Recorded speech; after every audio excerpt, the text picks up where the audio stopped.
Hello friends, I am Prince and welcome to magnet brains. तो हम basically class 10th में mathematics का अपना सेकंड चैप्टर पॉलिनोमियल्स देख रहे थे, जहां पे लास्ट लेक्चर में हमने questions based on division algorithm for polynomials का टाइप 4 कंप्लीट कर लिया। अब लास्ट लेक्चर में जो हमने टाइप 4 का सवाल किया था, वो टाइप 4 का सबसे ज्यादा एडवांस लेवल का सवाल था और आपके लिए बहुत ज्यादा क्रूशियल और इंपॉर्टेंट है। क्यों है सर?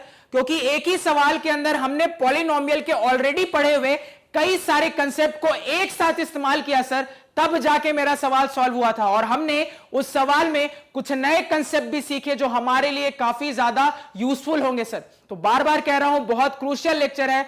उस लेक्चर में जो कंसेप्ट्स मैंने आपको बताए हैं, जिस तरीके से मैंने आपको अप्रोच सिखाया है, उससे आपको पॉलिनोमियल के एडवांस लेवल के दूसरे सवाल बनाने में भी बहुत ज्यादा मदद मिलेगी। तो बहुत क्रूशियल लेक्चर है, कोई भी स्टूडेंट उस लेक्चर को मिस मत करना। ये तो प्रीवियस लेक्चर की बात हो गई। अब इस लेक्चर से हम क्या डिस्कस करेंगे सर? तो इस लेक्चर से हम अपने पॉलिनोमियल के सेक्शन का जो ग्राफिकल एनालिसिस बाकी था ना सर, उसको डिस्कस करेंगे, क्योंकि इस ग्राफिकल एनालिसिस के बाद आपका पॉलिनोमियल फाइनली कंप्लीट हो जाएगा। अब मेरी बात यहां ध्यान से सुनना। ग्राफिकल एनालिसिस, अब एक एक करके अपने ग्राफिकल एनालिसिस के बारे में बात करते हैं। अब देखो, ग्राफिकल एनालिसिस बहुत ज्यादा इंपॉर्टेंट पोर्शन होता है मैथमेटिक्स का। मैथमेटिक्स में ग्राफ्स की बहुत ज्यादा इंपॉर्टेंस है।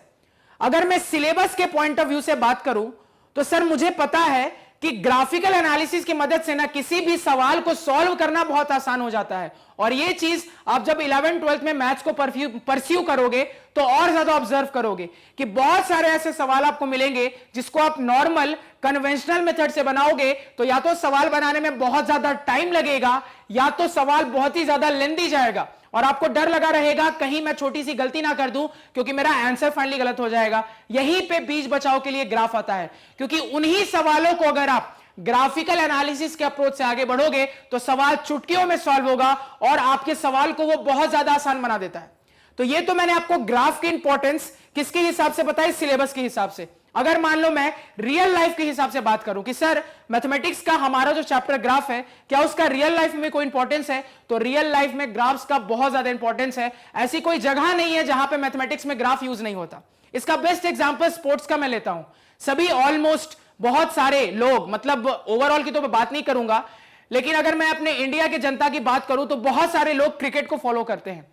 और अगर आप क्रिकेट को फॉलो करते हैं तो आपने मैच में कई बार ग्राफ का एनालिसिस देखा होगा। आपने देखा होगा ग्राफ प्लॉट होते हैं, वहां पे हर ओवर में कितने रन लगे उसकी डिस्कशन की जाती है, विकेट किस तरीके से गिरे हैं, किस किस पॉइंट पे गिरे हैं उसकी डिस्कशन की जाती है, रन रेट कैसा रहा उसकी डिस्कशन की जाती है, कौन से ओवर ऐसे ओवर रहे जहां पे रनों का रेट ज्यादा था, कौन से ओवर ऐसे ओवर रहे जहां पे रनों का रेट कम था, कौन से मेडन ओवर गए हैं, कौन से हाई स्कोरिंग ओवर्स थे।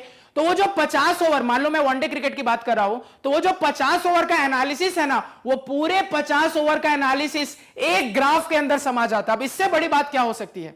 एक 50 ओवर के मैच को खत्म करने में इतना टाइम लगता है और वो पूरे 50 ओवर के मैच से जितना डाटा बाहर आता है, चाहे वो विकेट्स कितने गिरे उसकी बात हो, रन्स कितने लगे उसकी बात हो, ओवर रेट की बात हो, रन्स पर ओवर की बात हो, आपके रन्स का क्या रेट रहा उसकी बात हो, आप एक क्रिकेट मैच से रिलेटेड जितने डाटा की बात कर सकते हो वो हर डाटा ग्राफ के थ्रू रिप्रेजेंट किया जा सकता है। तो इससे देखो क्या एडवांटेज मिला।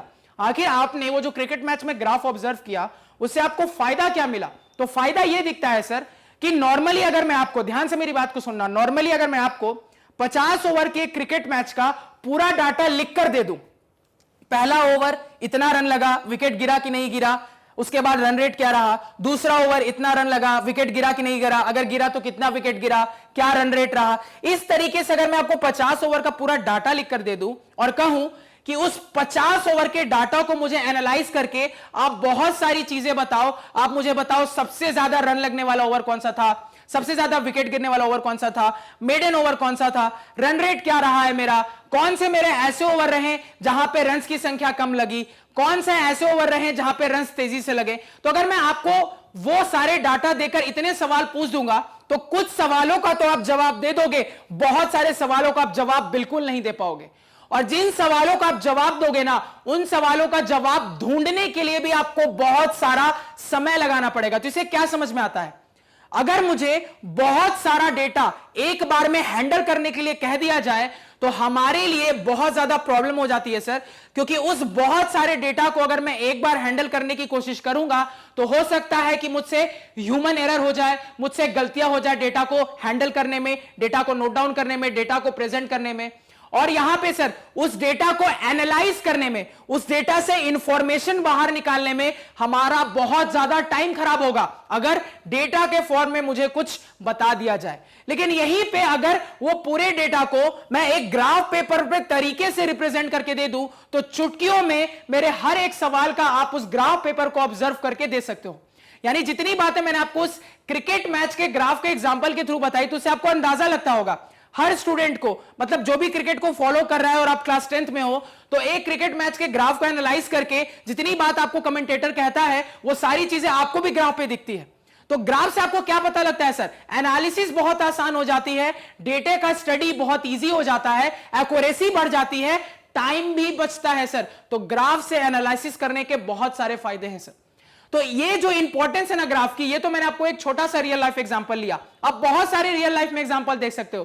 पूरा का पूरा जो शेयर मार्केट हमारा चलता है, जो सेंसेक्स चलता है, कि आप कहते हो सेंसेक्स इतने पॉइंट से उठ गया, सेंसेक्स इतने पॉइंट से गिर गया, तो ये सारा जो पूरा शेयर मार्केट का काम होता है वो काम भी, वो एनालिसिस भी मेनली ग्राफ के थ्रू ही किया जाता है। क्योंकि अगर आप अगेन आपने उस शेयर मार्केट के डेटा का एनालिसिस डेटा फॉर्मेट में करोगे तो कभी भी एनालिसिस करना पॉसिबल नहीं होगा। लेकिन यहीं पे जब आप ग्राफिकल फॉर्मेट में एनालिसिस करते हो तो एनालिसिस करने में काफी ज्यादा आसानी होती है सर। बहुत सारे एग्जाम्पल है, आप अपने रियल लाइफ में कई सारे एग्जाम्पल्स अपने चारों तरफ ग्राफ के देख सकते हो। किसी भी कंपनी की अगर मैं बात कर लूं तो कंपनी का प्रॉफिट मार्जिन हो गया, लॉस हो गया, कंपनी के प्रोडक्ट के सेल्स हो गए, ये सारी चीज भी नॉर्मली जब मीटिंग्स होती हैं और मीटिंग्स में एम्प्लॉय और बॉस के बीच में जो डिस्कशन होता है वो डिस्कशन भी कभी भी आपने डेटा के फॉर्मेट में नहीं देखा होगा। ऐसा नहीं होता कि बॉस बोर्ड पे लिख देता है इस महीने का इतना प्रॉफिट इतना लॉस, इस महीने का इतना प्रॉफिट इतना लॉस, इतने सेल्स। डेटा के फॉर्मेट में कभी एनालिसिस नहीं होता, आप हमेशा वो पूरे डेटा का एनालिसिस ग्राफिकल फॉर्मेट में ही देखोगे। क्योंकि अगेन मुझे पता है सर ग्राफिकल एनालिसिस के बहुत सारे फायदे हैं और उन फायदे के लिए हम अपने ग्राफिकल एनालिसिस का यूज करते हैं। तो क्या समझ में आता है सर? रियल लाइफ एप्लीकेशन से ही पता लगता है कि ये जो मैथमेटिक्स का छोटा सा पोर्शन ग्राफ है, यानी मैथ्स ने जो हमें ग्राफ सिखाया उस ग्राफिकल पोर्शन की कितनी ज्यादा डे टू डे लाइफ में ही इंपॉर्टेंस है। ये फंडा समझ में आया? तो आपको ग्राफ का अंदाजा लग गया होगा सर कितनी इंपॉर्टेंट चीज है हमारे लिए। और इसी वजह से आपका जब सिलेबस डिजाइन किया जाता है ना, जब आप क्लास 10th की बात करो, 9th की बात करो, आप 11th की बात करो, 12th की बात करो, कंपटीशन की बात करो, तो ग्राफ पे बेस्ड बहुत सारी चीजें आपको मिलती है। जैसे आपका खुद का ये जो क्लास 10th का सिलेबस है इसमें कई सारे चैप्टर में आपको ग्राफ के बारे में पढ़ना है। आपको स्टैटिस्टिक्स में ग्राफ पढ़ना है, आपको पॉलिनोमियल में ग्राफ पढ़ना है, आपको और भी बहुत सारे चैप्टर में दिखाऊंगा जहां पे आप ग्राफ की स्टडी करते हो। तो क्योंकि ग्राफ की इतनी ज्यादा इंपॉर्टेंस है, वो इंपॉर्टेंस आपके सिलेबस में भी दिखती है, कई जगह ग्राफ आ जाता है सर। क्लियर हो गया? ये तो बहुत कम ग्राफ है। जब क्लास 11th और 12th में जाओगे तो मैं आपको दिखाऊंगा ग्राफ कितनी बड़ी चीज होती है और ग्राफ से एक सवाल को बनाना कितना ज्यादा आसान हो जाता है। तो ग्राफ बहुत ही ज्यादा इंपॉर्टेंस रखता है। अब तक तो आपको यह अंदाजा लग ही गया होगा। क्लियर है? तो सर यहां ग्राफ के बारे में क्लियर हो गया। अब देखो, अब हम अपने क्लास 10th के सिलेबस के हिसाब से हर चीज पे बात करेंगे, क्योंकि ग्राफ अपने आप में बहुत ब्रॉड वैरायटी है। हम उतनी ही चीजों पे बात करेंगे जिससे हमारे क्लास 10th में पूछा गया कोई सवाल आसानी से बन जाए, और उससे रिलेटेड जितने इंपॉर्टेंट कंसेप्ट होंगे वो हर इंपॉर्टेंट कंसेप्ट को हम डिस्कस करते हुए चलेंगे। उस चीज के लिए आप निश्चिंत रहना कि अगर ग्राफ से आपको कोई भी बोर्ड एग्जाम में सवाल आ जाए, कोई भी कंपटीशन में सवाल आ जाए, कितना भी टफ सवाल आ जाए, तो हम उतना जरूर पढ़ लेंगे सर कि उस सवाल को बड़ी आसानी से बना ले। क्लियर हो गया? तो हमारा सर फंडा क्या रहने वाला है ग्राफ में, वो आपको क्लियर हुआ। अब देखो यहां पे जो हमें पॉलिनोमियल में ग्राफ पढ़ना है सर, वहां पे देखो हम क्या क्या डिस्कस करेंगे। सबसे पहले हम कोऑर्डिनेट एक्सिस के बारे में डिस्कस करेंगे कि आखिर ये कोऑर्डिनेट एक्सिस का कंसेप्ट कहां से आया, कंसेप्ट क्या होता है। उसके बाद हम नॉर्मली एक ग्राफ को प्लॉट कैसे करते हैं उसको डिस्कस करेंगे। उसके बाद आपने बहुत जगह देखा होगा कि ग्राफ बना होता है, उस पर लिखा होता है y = fx का ये ग्राफ है, तो इसका मतलब क्या होता है, क्या मीनिंग होता है, उस मीनिंग को समझने की कोशिश करेंगे। उसके बाद हम देखेंगे सर कि importance of points where the curve intersects with x axis and y axis, कि कोई ग्राफ हम बनाते हैं, कोई कर्व हम ड्रॉ करते हैं, तो वो कई बार x एक्सिस को किसी पॉइंट पे काटता है, y एक्सिस को किसी पॉइंट पे काटता है, तो उन पॉइंट्स की क्या इंपॉर्टेंस है सर उसको समझेंगे। उसके बाद क्या देखेंगे सर, हमें जो पॉलिनोमियल में ग्राफ पढ़ना है ना सर, उसमें बेसिकली 3 टाइप के पॉलिनोमियल के ग्राफ के बारे में हमें जानना है। क्या क्या सर? एक तो हमारा लीनियर पॉलिनोमियल, हमारा क्वाड्रेटिक पॉलिनोमियल और हमारा क्यूबिक पॉलिनोमियल। अब देखो लीनियर पॉलिनोमियल का ग्राफ बहुत इजी है, बहुत सिंपल है, उसमें दुविधा नहीं होगी। और चूंकि इतना ज्यादा सिंपल ग्राफ बनता है लीनियर पॉलिनोमियल का, इसी वजह से अगर ग्राफ के सेक्शन से सवाल आता है तो लीनियर पॉलिनोमियल से बहुत कम चांसेस होते हैं आने के, क्योंकि बहुत सिंपल होता है लीनियर पॉलिनोमियल। क्लियर हो गया? और आपको यहां पे मैं कहूं कि ग्राफ के सेक्शन में अगर मैं पॉलिनोमियल की बात करूं तो सबसे ज्यादा सवाल आने के चांसेस कहां से हैं सर? तो अगर पॉलिनोमियल से ग्राफ के सेक्शन से सवाल आता है सर, तो दो जगह से सवाल के आने की सबसे ज्यादा प्रोबेबिलिटी आती है।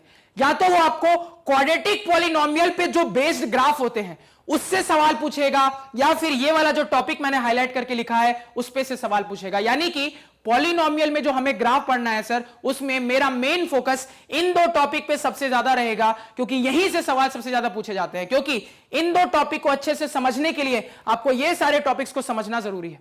क्लियर हो गया? तो इससे आपको अंदाजा लग गया कि हम बेसिकली अपना जो फोकस सबसे ज्यादा रखेंगे, सबसे अच्छे लेवल के सवाल देखेंगे, वो कहां पे देखेंगे सर? तो अपने क्वाड्रेटिक पॉलिनोमियल के लिए और अपने इस वाले टॉपिक के लिए। अब ये वाला टॉपिक क्या है सर? तो ये वाला टॉपिक भी बहुत इंपॉर्टेंट होता है आपके एग्जाम पॉइंट ऑफ व्यू से। क्या टॉपिक है sir? Concept of zeros. Bracket में मैंने रियल जीरोस लिखा है, इसको डिस्कस करेंगे, डोंट वरी, बस टॉपिक पढ़ लो। Concept of zeros by looking the graph, यानी कि ग्राफ देख के क्या हम किसी पॉलिनोमियल के जीरोस के बारे में बता सकते हैं? अगर बता सकते हैं तो क्या क्या बता सकते हैं, उसको भी हम डिस्कस करेंगे सर। तो यहां से आपको यह अंदाजा लगा कि पॉलिनोमियल में हम ग्राफ पे क्या क्या देखेंगे, और हमसे जो सवाल पूछे जाते हैं पॉलिनोमियल के ग्राफ के पोर्शन से रिलेटेड, वो मेनली कहां से आते हैं? वो मेनली सर एक इस टॉपिक से आएंगे, आपके क्वाड्रेटिक पॉलिनोमियल से, और एक इस टॉपिक से कि कंसेप्ट ऑफ जीरोस क्या होता है हमारे ग्राफ का। ये समझ में आ गया? अब देखो यहां पे अपने सबसे पहले टॉपिक से स्टार्ट करते हैं। क्या हमारा सबसे पहला टॉपिक? तो हमारा सबसे पहला टॉपिक है कोऑर्डिनेट एक्सिस का। अब देखो ये जो कोऑर्डिनेट एक्सिस टॉपिक है ना, ये आपके लिए बिल्कुल भी नया नहीं है, और आपने इसके बारे में ऑलरेडी पढ़ लिया है, क्योंकि सर हमने क्लास 8 में भी थोड़ा सा ग्राफ के बारे में पढ़ा है, हमने क्लास 9th में भी कोऑर्डिनेट ज्योमेट्री पढ़ा है। तो ये जो जूनियर क्लासेस है ना सर, इन जूनियर क्लासेस में ग्राफ से रिलेटेड जितनी बेसिक नॉलेज होनी चाहिए वो बेसिक नॉलेज ऑलरेडी हमने गेन करके रखी है। यानी ग्राफ से रिलेटेड कुछ बेसिक टर्म्स होते हैं, कुछ बेसिक फंडे होते हैं, कुछ बेसिक कंसेप्ट्स होते हैं जिनको ऑलरेडी हम पढ़ चुके हैं सर। तो पहले उन बेसिक चीजों को हम रिवाइज करेंगे, उसके बाद अपने टॉपिक पे चले जाएंगे। अब मेरी बात बिल्कुल ध्यान से सुनना। सबसे पहले हम कोऑर्डिनेट एक्सिस समझते हैं क्या होता है। अब बिल्कुल यहां पे ध्यान से सुनो मेरी बात को। तो सर कोऑर्डिनेट एक्सिस को समझने के लिए रेफरेंस वर्ड का मतलब आपको समझना बहुत जरूरी है। अब ये रेफरेंस वर्ड का क्या मतलब है? कोई ऐसी पर्टिकुलर चीज, कोई ऐसा पर्टिकुलर पॉइंट जिसके कंपैरिजन में आप बाकी चीजों पे बात कर पाओ, उसी को हम रेफरेंस कहते हैं। मैं क्या कह रहा हूं? कोई ऐसी पर्टिकुलर चीज, कोई ऐसा पर्टिकुलर पॉइंट जिसके कंपैरिजन में आप बाकी चीजों पे बात कर पाओ, उसी को हम रेफरेंस कहते हैं। कुछ एग्जांपल्स की मदद से हम समझते हैं कि आखिर रेफरेंस का अपने लाइफ में इतना ज्यादा इंपॉर्टेंस क्यों है, क्योंकि लाइफ के हर मोमेंट में हम एक रेफरेंस का इस्तेमाल करते हैं। कैसे करते हैं, मेरी बात को समझना। अब अगर आप ये कहते हो, मेरी बात ध्यान से सुनना, अगर आप ये कहते हो सर कि मेरे घर से मेरा जो स्कूल है वो 1 किलोमीटर दूर है, तो आपने हवा में तो नहीं कह दिया कि आपके घर से आपका स्कूल 1 किलोमीटर है, आपने एक रेफरेंस का इस्तेमाल किया। आपने अपने घर को अपना स्टार्टिंग पॉइंट माना, अपने स्कूल को अपने स्टार्टिंग पॉइंट माना, और जो रास्ता आप लेते हो, जो ट्रैक आप फॉलो करते हो अपने घर से स्कूल की तरफ जाने के लिए, उस ट्रैक को भी आपने रेफरेंस माना। तो इतनी सारी चीजें ध्यान में रखते हुए अब आपने कहा है कि सर मेरा घर से जो स्कूल है वो 1 किलोमीटर दूर है। तो सर रेफरेंस की तो जरूरत पड़ती ही पड़ती है। और एग्जांपल्स देखो, जैसे कई बार जब हमारे एग्जाम होते हैं तो एग्जाम के रिजल्ट्स आते हैं, तो हमारे जो पेरेंट्स होते हैं वो हमें कंपेयर कर देते हैं किसी दूसरे स्टूडेंट से कि देखो वो जो दूसरा स्टूडेंट है उसके इतने नंबर आए, आपके इतने कम क्यों आए। तो हमारे पेरेंट्स ने भी क्या किया, हमें कंपेयर करने के लिए एक रेफरेंस का इस्तेमाल कर दिया। तो रेफरेंस की लाइफ में हर मोमेंट पे जरूरत पड़ती है। इसको एक और एग्जांपल से समझो। मान लो मैं एक रेस ऑर्गेनाइज करवा रहा हूं। अब उस रेस में ना कोई स्टार्टिंग पॉइंट होगी, ना कोई एंडिंग पॉइंट होगी। कोई भी स्प्रिंटर जो होगा वो कहीं पे भी खड़ा होगा और वहां से दौड़ना स्टार्ट कर देगा। तो तुम क्या कभी भी विनर डिसाइड कर पाओगे? नहीं कर पाओगे। तो क्या आपको दिखा, बिना रेफरेंस के मेरे डेटा का एनालिसिस मुश्किल हो गया। क्या आपको दिख रहा है? बिना रेफरेंस के मेरा डेटा का एनालिसिस मुश्किल हो गया। तो इससे आपको क्या समझ में आता है? डेटा का एनालिसिस आसान बनाने के लिए मुझे रेफरेंस की जरूरत पड़ती है। अगर आप एक रेस ऑर्गेनाइज करवाओगे तो प्रॉपरली एक स्टार्टिंग लाइन होगी, प्रॉपरली एक एंडिंग लाइन होगी, प्रॉपरली एक वेल डिफाइंड ट्रैक होगा उनके बीच में, अब जाके स्प्रिंटर्स उस स्टार्टिंग लाइन पे खड़े रहेंगे। एक क्या होगा, गो का सिग्नल होगा, उसके बाद सारे स्प्रिंटर्स दौड़ जाएंगे, एंडिंग पॉइंट तक दौड़ेंगे, जो सबसे पहले एंडिंग पॉइंट पे पहुंचेगा उसको आप विनर करार दोगे। तो क्या समझ में आता है, रेफरेंस से डेटा का एनालिसिस बहुत आसान हो जाता है। और यहां पे किसी भी कर्व को बनाने के लिए, मेरी बात ध्यान से सुनना, रेफरेंस का मतलब समझ गए। अब देखो, दुनिया के किसी भी कर्व को बनाने के लिए एज अ रेफरेंस हम कोऑर्डिनेट एक्सिस का इस्तेमाल करते हैं। यानी कर्व कैसा भी हो, चाहे वो एक सर्कल हो, चाहे वो इस तरह का कोई कर्व हो, चाहे वो एक पाराबोला हो, चाहे वो एक स्ट्रेट लाइन हो, दुनिया का किसी भी नेचर का कर्व हो सर, किसी भी तरह का दिखने वाला कर्व हो, उसको बनाने के लिए मुझे एक रेफरेंस की जरूरत पड़ती ही पड़ती है। और रेफरेंस के तौर पे कौन इस्तेमाल होता है सर, मेरा कोऑर्डिनेट एक्सिस। तो मुझे इससे एक आइडिया लगा सर कि एक्चुअली कोऑर्डिनेट एक्सिस की जरूरत क्यों पड़ी, क्योंकि किसी भी कर्व को अगर मुझे प्लॉट करना है, बनाना है, तो एक रेफरेंस की जरूरत पड़ेगी ही पड़ेगी, और उसी रेफरेंस का काम करता है हमारा कोऑर्डिनेट एक्सिस। अब ये जब समझ में आ गया है सर कि कोऑर्डिनेट एक्सिस मेरे रेफरेंस का काम करता है, अब ये कोऑर्डिनेट एक्सिस की डेफिनेशन क्या होती है सर, तो बहुत ध्यान से सुनना। Two mutually perpendicular lines behaves as coordinate axis. यानी कि सर दो म्यूचुअली परपेंडिकुलर लाइन को हम कोऑर्डिनेट एक्सिस का दर्जा देते हैं। अब दो म्यूचुअली परपेंडिकुलर लाइन का मतलब समझते हैं। अब हर बात यहां फिर से ध्यान से सुनना, क्योंकि मैं जितनी चीजें अभी आपको बेसिक के बारे में बता रहा हूं ना, उसमें बहुत सारी चीजें आप ऐसी सीखोगे जो आपको पहले से नहीं पता थी। तो बिल्कुल ध्यान से सुनते जाना। सर इसमें जो सबसे पहली चीज और सबसे सिंपल चीज मुझे दिख रही है, वो दिख रहा है लाइंस। हमने ज्योमेट्री पढ़ी है, हमें लाइन के बारे में पता है, कोई इस टाइप की चीज सर लाइन कहला जाती है। लाइन है ये, लाइन सेगमेंट नहीं है, ध्यान देना, लाइन है। और लाइन की एक बहुत स्पेशल प्रॉपर्टी होती है जो इसको बाकी से अलग करती है। क्या प्रॉपर्टी होती है सर, कि लाइन की कोई एंडिंग पॉइंट नहीं होती। क्या प्रॉपर्टी होती है सर, लाइन की कोई एंडिंग पॉइंट नहीं होती है सर। ये जो लाइन के दोनों साइड दो एरो होते हैं, वो ये दर्शाता है कि लाइन ना इस तरफ खत्म हो रहा है ना इस तरफ खत्म हो रहा है, ये इधर भी अनंत की तरफ जा रहा है, ये इधर भी इंफिनिटी की तरफ जा रहा है, ये इधर भी अनंत की तरफ जा रहा है, ये इधर भी इंफिनिटी की तरफ जा रहा है। यानी कि सर एक लाइन को अगर आप तरीके से बनाना चाहोगे तो कभी बना नहीं पाओगे। वो तो हम रिप्रेजेंटेशन के लिए ऐसे छोटे से सिंबल से रिप्रेजेंट कर देते हैं। नॉर्मली लाइन का कोई एंड नहीं है सर, बहुत लंबी होती है, उसका कोई एंड नहीं होता। ये इस तरफ भी इंफिनिटी की तरफ जाता है, इस तरफ भी इंफिनिटी की तरफ जाता है। तो ये एक बहुत इंपॉर्टेंट प्रॉपर्टी होती है लाइन की। और यहां पे क्या कहा जा रहा है कि ये जो हमारा कोऑर्डिनेट एक्सिस होता है सर, ये दो लाइन का कॉम्बिनेशन है। कैसा है सर, दो लाइन का कॉम्बिनेशन है। अब दो लाइन तो कई तरीके से कंबाइन हो सकती है सर, दो लाइन तो कई तरीके से हो सकती है। दो लाइन ऐसे भी हो सकती है, दो लाइन ऐसे भी हो सकती है सर। और कैसे कैसे हो सकती है सर, दो लाइन हमारी ऐसे भी हो सकती है सर। तो आखिर कौन सा कॉम्बिनेशन लेना है, उसको यहां पे क्लियर किया गया है। क्या सर, दो म्यूचुअली परपेंडिकुलर लाइन को हम कोऑर्डिनेट एक्सिस का दर्जा देते हैं। अब ये म्यूचुअली परपेंडिकुलर का मतलब समझते हैं। फिर से मेरी बात ध्यान से सुनना कि सर अगर हमारी दो लाइन इंटरसेक्ट कर रही है, मेरी बात बिल्कुल ध्यान से सुनना, क्या मैं कह रहा हूं सर, अगर मेरी दो लाइनें इंटरसेक्ट कर रही हैं और इस तरीके से इंटरसेक्ट कर रही हैं कि उनके बीच जो एंगल बन रहा हो वो एंगल 90 डिग्री का हो, तो ऐसे पेयर ऑफ लाइंस को मैं म्यूचुअली परपेंडिकुलर लाइंस कह देता हूं। मैं रिपीट कर रहा हूं, दो लाइंस इस तरीके से इंटरसेक्ट कर रही हो कि उनके बीच में अगर 90 डिग्री का एंगल बन रहा हो, तो ऐसे पेयर ऑफ लाइंस को हम म्यूचुअली परपेंडिकुलर लाइंस कह देते हैं। यानी कि क्या ये म्यूचुअली परपेंडिकुलर लाइंस है, तो आप कहोगे नहीं सर, क्यों, क्योंकि दिख रहा है दो लाइनें आपस में एक दूसरे को काट रही हैं, दो लाइनें आपस में एक दूसरे को इंटरसेक्ट कर रही हैं सर, लेकिन इनके बीच में जो एंगल बन रहा है वो 90 डिग्री नहीं है सर। इसी वजह से मैं इसको म्यूचुअली परपेंडिकुलर लाइंस नहीं कह सकता। लेकिन वहीं पे जब मैंने ये दोनों लाइनें ले ली तो क्या दिख रहा है सर, दो लाइन का एक पेयर बन रहा है जिसमें ये दो लाइनें आपस में एक दूसरे को काट रही हैं। इस तरीके से काट रही हैं सर कि इनके बीच में 90 डिग्री का एंगल बन रहा है। इनके बीच में क्या हो रहा है सर, 90 डिग्री का एंगल बन रहा है। तो ऐसे ही पेयर ऑफ लाइंस को हम क्या कहते हैं, ऐसे ही दो लाइनों के कॉम्बिनेशन को हम क्या कह देते हैं सर, इन्हीं को हम अपना म्यूचुअली परपेंडिकुलर लाइंस कह देते हैं। और यही दो म्यूचुअली परपेंडिकुलर लाइंस मेरी कोऑर्डिनेट एक्सिस कहला जाती हैं। सबसे पहले तो कोऑर्डिनेट एक्सिस का आपने पहली बार मतलब समझा, क्लियर हो गया। अब देखो, अब आपको जब ये क्लियर है सर कि ये दो म्यूचुअली परपेंडिकुलर लाइंस मेरी कोऑर्डिनेट एक्सिस कहलाती हैं, जिसको एज अ रेफरेंस हम किसी भी कर्व को बनाने के लिए यूज करते हैं। अब उसमें और क्या क्या चीजें हैं, तो और चीजों को समझते हैं सर। ये जो हमारे दो लाइनों में हॉरिजॉन्टल वाली लाइन होती है, कौन सी लाइन सर? हॉरिजॉन्टल वाली लाइन। ये लाइन मेरी एक्स एक्सिस कहला जाती है, यानी कि सिंपली एक्स एक्सिस क्या है? तो एक स्पेशल नाम है, इस लाइन का एक स्पेशल नाम है, उसी को हम क्या कह देते हैं सर? एक्स एक्सिस कह देते हैं। इसी तरीके से जो हमारी वर्टिकल वाली लाइन होती है ना सर, इस वर्टिकल वाली लाइन को हम क्या कह देते हैं? वाई एक्सिस कह देते हैं। क्या कह देते हैं सर? वाई एक्सिस कह देते हैं। ये क्लियर हुआ?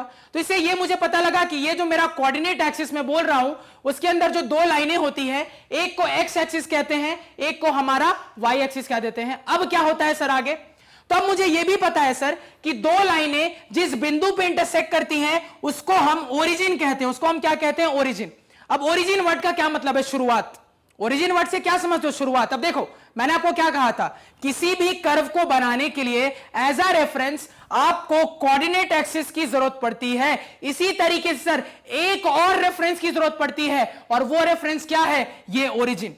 यानी कि सर किसी भी कर्व को प्लॉट करने के लिए मैं एज अ रेफरेंस दो चीजों का इस्तेमाल करता हूं। किसका किसका? एक तो हमारा कोऑर्डिनेट एक्सिस, और ये कोऑर्डिनेट एक्सिस जिस पॉइंट पे मिलती है उस बिंदु को हम ओरिजिन कह देते हैं, और उसी ओरिजिन को भी हम एज अ रेफरेंस अपने एनालिसिस का इस्तेमाल करते हैं। क्योंकि हम जो भी कर्व बनाएंगे यहां पे, वो कर्व इस तरीके से बनेगा कि ये दोनों रेफरेंस का इस्तेमाल किया जाएगा। इतना क्लियर हुआ? अब देखो आगे। अब जब हमने इतना देख लिया है सर, तो उसके बाद हमने ये चीज सीखी है कुछ इंटरेस्टिंग। क्या सीखा है सर? अब मेरी बात ध्यान से सुनना। अब मुझे बहुत अच्छे से पता है सर कि मुझे अगर अपने ग्राफ पेपर पे कोऑर्डिनेट एक्सिस बनाने के बाद अगर अपने कर्व को ड्रॉ करना है, तो उसके लिए मुझे पॉइंट्स की जरूरत पड़ेगी। क्योंकि अगर मैं अपने पॉइंट्स को कंबाइन कर दूंगा तभी जाके सर मेरा कर्व क्या था वो कर्व मुझे मिलेगा। ये मुझे बहुत अच्छे से पता है। तो एक कर्व को बनाने के लिए जिन पॉइंट्स की जरूरत पड़ती है सर, इन्हीं पॉइंट्स को हम क्या कह देते हैं सर? कोऑर्डिनेट्स कह देते हैं। क्या कह देते हैं सर? कोऑर्डिनेट्स कह देते हैं। यानी कि जब तक आप मुझे अपने कर्व के लिए कोऑर्डिनेट्स नहीं बताओगे, तब तक मैं आपको कर्व कैसा बनेगा ये प्लॉट करके नहीं बता सकता। और अपने कोऑर्डिनेट्स को रिप्रेजेंट करने का तरीका क्या होता है? तो अपने कोऑर्डिनेट्स को रिप्रेजेंट करने का तरीका भी आपने सीखा है कि हम स्मॉल ब्रैकेट लिखते हैं, कॉमा का सेपरेशन करते हैं, कॉमा के लेफ्ट साइड एक नंबर होता है, कॉमा के राइट साइड एक नंबर होता है। अब ये जो कॉमा के लेफ्ट साइड हमारा नंबर होता है सर, ये मेरे एक्स कोऑर्डिनेट को रिप्रेजेंट करता है, और जो मेरा कॉमा के राइट साइड नंबर होता है सर, ये मेरे वाई कोऑर्डिनेट को रिप्रेजेंट करता है। क्या होता है एक्स कोऑर्डिनेट, क्या होता है Y coordinate, by definition by geometry, वो भी हम डिस्कस करेंगे। पहले बस इतना जान लो सर, किस पॉइंट को हम क्या कहते हैं? कोऑर्डिनेट कहते हैं। कैसे रिप्रेजेंट करते हैं सर? तो इन ब्रैकेट के इस्तेमाल से करते हैं, जहां पे कॉमा के लेफ्ट साइड एक नंबर, कॉमा के राइट साइड एक नंबर। तो ये जो लेफ्ट साइड वाला नंबर होता है ये एक्स कोऑर्डिनेट कहलाता है, और ये जो राइट साइड वाला मेरा नंबर होता है ये मेरा वाई कोऑर्डिनेट कहलाता है।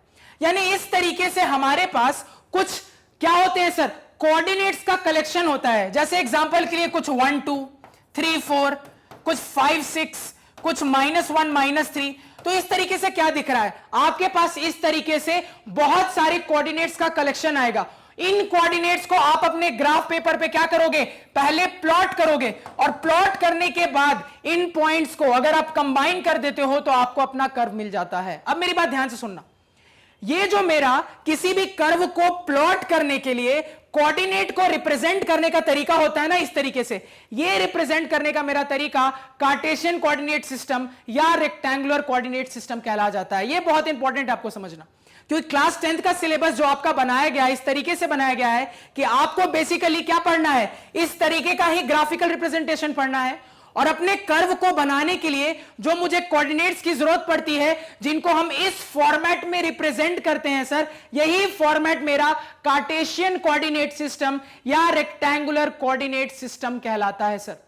तो सर इसका क्या मतलब है? और भी कोई दूसरा कोऑर्डिनेट सिस्टम होता है क्या? बिल्कुल होता है। इसके अलावा भी आप जब हायर क्लासेस में मैथ्स को परस्यू करोगे तो आप देखोगे स्फेरिकल कोऑर्डिनेट सिस्टम भी होता है, पोलर कोऑर्डिनेट सिस्टम भी होता है। लेकिन अभी फिलहाल हमें जो सर सिलेबस में पढ़ना है, तो हमें सिर्फ और सिर्फ अपने कार्टेशियन कोऑर्डिनेट सिस्टम या रेक्टेंगुलर कोऑर्डिनेट सिस्टम के बारे में पढ़ना है। यह क्लियर हुआ? इसमें किसी को कोई दिक्कत, कोई समस्या, कोई परेशानी नहीं होनी चाहिए। अब देखो, अब ऑब्वियस सी बात है सर, ये कोऑर्डिनेट्स में मुझे नंबर्स दिख रहा है, और मुझे अपने नंबर्स या फिर अपने इन क्वांटिटीज को प्लॉट करने के लिए यहां तो कहीं नंबर्स नहीं दिखा, तो इन नंबर्स को आखिर हम प्लॉट कैसे करें? अब बार बार मैं जो आपको रेफरेंस की बात कर रहा था वो रेफरेंस आपको यहां पे समझ में आएगा। यानी कि सर ये जो नंबर 1 बोला गया है, ये जो नंबर 2 बोला गया, ये जो नंबर 3 बोला गया, 4 बोला गया, 5 बोला गया, -1 बोला गया, -3 बोला गया, कुल मिला के ये जितने भी नंबर के बारे में बात की गई है, तो इन नंबर के पीछे जरूर कोई रेफरेंस रहा होगा जिसके कंपैरिजन में उस रेफरेंस को ध्यान में रखते हुए हमने 1 क्या होता है वो बताया, हमने 2 क्या होता है वो बताया, 3 क्या होता है वो बताया, -1 क्या है वो बताया, तब जाके मैंने अपने इन पॉइंट्स को प्लॉट किया होगा सर। यानी जरूर किसी तरीके से कोई रेफरेंस क्रिएट हुआ। तो रेफरेंस कैसे क्रिएट हुआ था हमने डिस्कस कर लिया कि एक कोऑर्डिनेट एक्सिस बना जिसके इंटरसेक्शन को हमने ओरिजिन बोला, तो कोऑर्डिनेट एक्सिस और मेरा ओरिजिन मिलकर रेफरेंस का काम करेगा, जिसके बाद हमें ये पॉइंट्स मिलेंगे, जिन पॉइंट्स को मैं प्लॉट करूंगा तो मेरा कर्व मिलेगा। अब देखो इन पॉइंट्स को हम कैसे प्लॉट करते हैं, इसके पीछे क्या रेफरेंस क्रिएट होता है, किस तरीके से आगे बढ़ते हैं। अब देखो यहां पे आगे, तो कुल मिला के सर ये भी हमें पता है कि ग्राफ पेपर पे जब हम अपने एक्सिस को डिफाइन कर लेते हैं, यानी कि जब हम अपने एक्स एक्सिस और वाई एक्सिस की बात कर देते हैं, तो आपको बहुत अच्छे से पता है सर ये मेरा ओरिजिन, और मैंने आपको क्या कहा था कि ये मेरे रेफरेंस पॉइंट का काम करेगा। यानी कि ये जितने नंबर्स की मैं बात कर रहा था वो नंबर्स इसी ओरिजिन के कंपैरिजन में बोली जाती है। यानी कि ये जो नंबर्स की लेंथ मेजरमेंट है कि ये 1 बोला गया, किसको 1 बोला गया, किसको 2 बोला गया, कितनी दूरी को 1 बोला गया, कितनी दूरी को -1 बोला गया, तो ये जो दूरी की मेजरमेंट हम अपने ग्राफ पेपर पे कर रहे हैं उसके लिए कौन इस्तेमाल होता है सर? तो यही मेरा ओरिजिन इस्तेमाल होता है। कैसे इस्तेमाल होता है सर? तो हम अपने ग्राफ पेपर पे जो कोऑर्डिनेट एक्सिस आता है उसकी स्केलिंग करते हैं। स्केलिंग कैसे करते हैं सर? तो आप अपने मर्जी का एक लेंथ सेलेक्ट कर लेते हो, आप अपने मर्जी का एक लेंथ सेलेक्ट कर लेते हो। अब उस लेंथ को फिक्स करते हुए आप अपने ग्राफ पेपर पे जो आपके कोऑर्डिनेट एक्सिस है उस पे मार्किंग्स बनाते हो, क्योंकि उसी के बाद अपने कोऑर्डिनेट्स को आप प्लॉट कर पाओगे। कैसे? जैसे एग्जांपल के लिए मान लो मैंने अपने मेजरमेंट के लिए अपने लेंथ को 1 सेंटीमीटर सेलेक्ट किया, मान लो भी फिलहाल के लिए, ठीक है। तो अगर मैंने 1 सेंटीमीटर सेलेक्ट किया तो मैं क्या करूंगा, अपने 1 सेंटीमीटर का जो हमने अपना लेंथ लिया है उस लेंथ को यहां ओरिजिन पे रखूंगा इस तरीके से एक्स एक्सिस पे। तो मान लो ये यहां पे हमने रखा, यानी कि अपने लेंथ के स्टार्टिंग पॉइंट को हमने ओरिजिन पे रखा, एंडिंग पॉइंट जिस पॉइंट पे आ रही है वहां पे हमने मार्क कर लिया। इसी तरीके से फिर से इस लेंथ को उठाकर अब यहां रख दिया, फिर से जहां पे ये एंड हो रहा है उसको मार्क कर लिया, और ऐसे करते हुए हमने क्या की, अपने ग्राफ पेपर पे अपने एक्स एक्सिस की स्केलिंग कर डाली। क्लियर है? और हमें बहुत अच्छे से पता चल रहा है सर कि अगर मान लो 1 सेंटीमीटर मैंने अपने लेंथ को कंसीडर किया है स्केलिंग करने के लिए, तो उस कंडीशन में सर, उस कंडीशन में हमारा अगर ये 1 सेंटीमीटर है तो इसको हम 1 से रिप्रेजेंट कर देते हैं। अब ऑब्वियस सी बात है सर, इसी में 1 सेंटीमीटर जुटा है तब जाके आप यहां से यहां तक पहुंचे हो, तो ये पूरी दूरी कितनी हो गई सर? तो पूरी दूरी 2 सेंटीमीटर हो गई। अगेन इसके आगे वाली दूरी कितनी होगी सर? 3 सेंटीमीटर। आगे वाली दूरी कितनी होगी सर? 4 सेंटीमीटर। और ये कहानी अनंत तक जाएगी, क्योंकि मैंने आपको क्या बोला है कि कोऑर्डिनेट एक्सिस में जो आपके एक्सिस होते हैं वो अनंत तक जाते हैं। दुनिया का कितना भी बड़ा नंबर हो वो ग्राफ पेपर पे रिप्रेजेंट होगा ही होगा। क्लियर है? क्योंकि यहां पे रेफरेंस के तौर पे जो हमारे कोऑर्डिनेट एक्सिस लिए गए हैं ये जानबूझ के इसी वजह से लाइन को कंसीडरेशन में करके लिया गया है, क्योंकि लाइंस का हमारा कोई एंडिंग पॉइंट नहीं होता। क्लियर हो गया? अब देखो, अब ये आप समझ गए। इसी तरीके से ये मेजरमेंट इधर भी हम कर सकते थे सर। अब बस ध्यान से सुनते जाना, हर चीज बताऊंगा, बस ध्यान से सुनो। तो इधर भी सर इसी तरीके से ये डिस्टेंस मेरी 1 यूनिट हो गई, ये दूरी मेरा 1 सेंटीमीटर है, ये पूरी दूरी सर मेरी 2 सेंटीमीटर है तो 2 से मार्क कर लिया, ये पूरी दूरी 3 सेंटीमीटर है, ये पूरी दूरी 4 सेंटीमीटर है। यही कहानी हम ऊपर नीचे भी कर सकते हैं। मतलब अगेन ओरिजिन पे अगर मैं अपने 1 सेंटीमीटर वाले लेंथ को इस तरीके से रख के क्या करता, मेजरमेंट करते हुए जाता सर, तो इस तरीके से कहीं ये खत्म होते सर। तो अगेन वही कहानी दोहराते सर, ये दूरी इतनी कितनी है 1 सेंटीमीटर, तो ये पूरी दूरी कितनी हो गई सर 2 सेंटीमीटर, ये पूरी दूरी कितनी हो गई sir 3 centimetre, and so on. कहानी आगे चलती जा रही है और यही कहानी नीचे की ओर भी जाएगी। 1 सेंटीमीटर 2 3 4 5 6।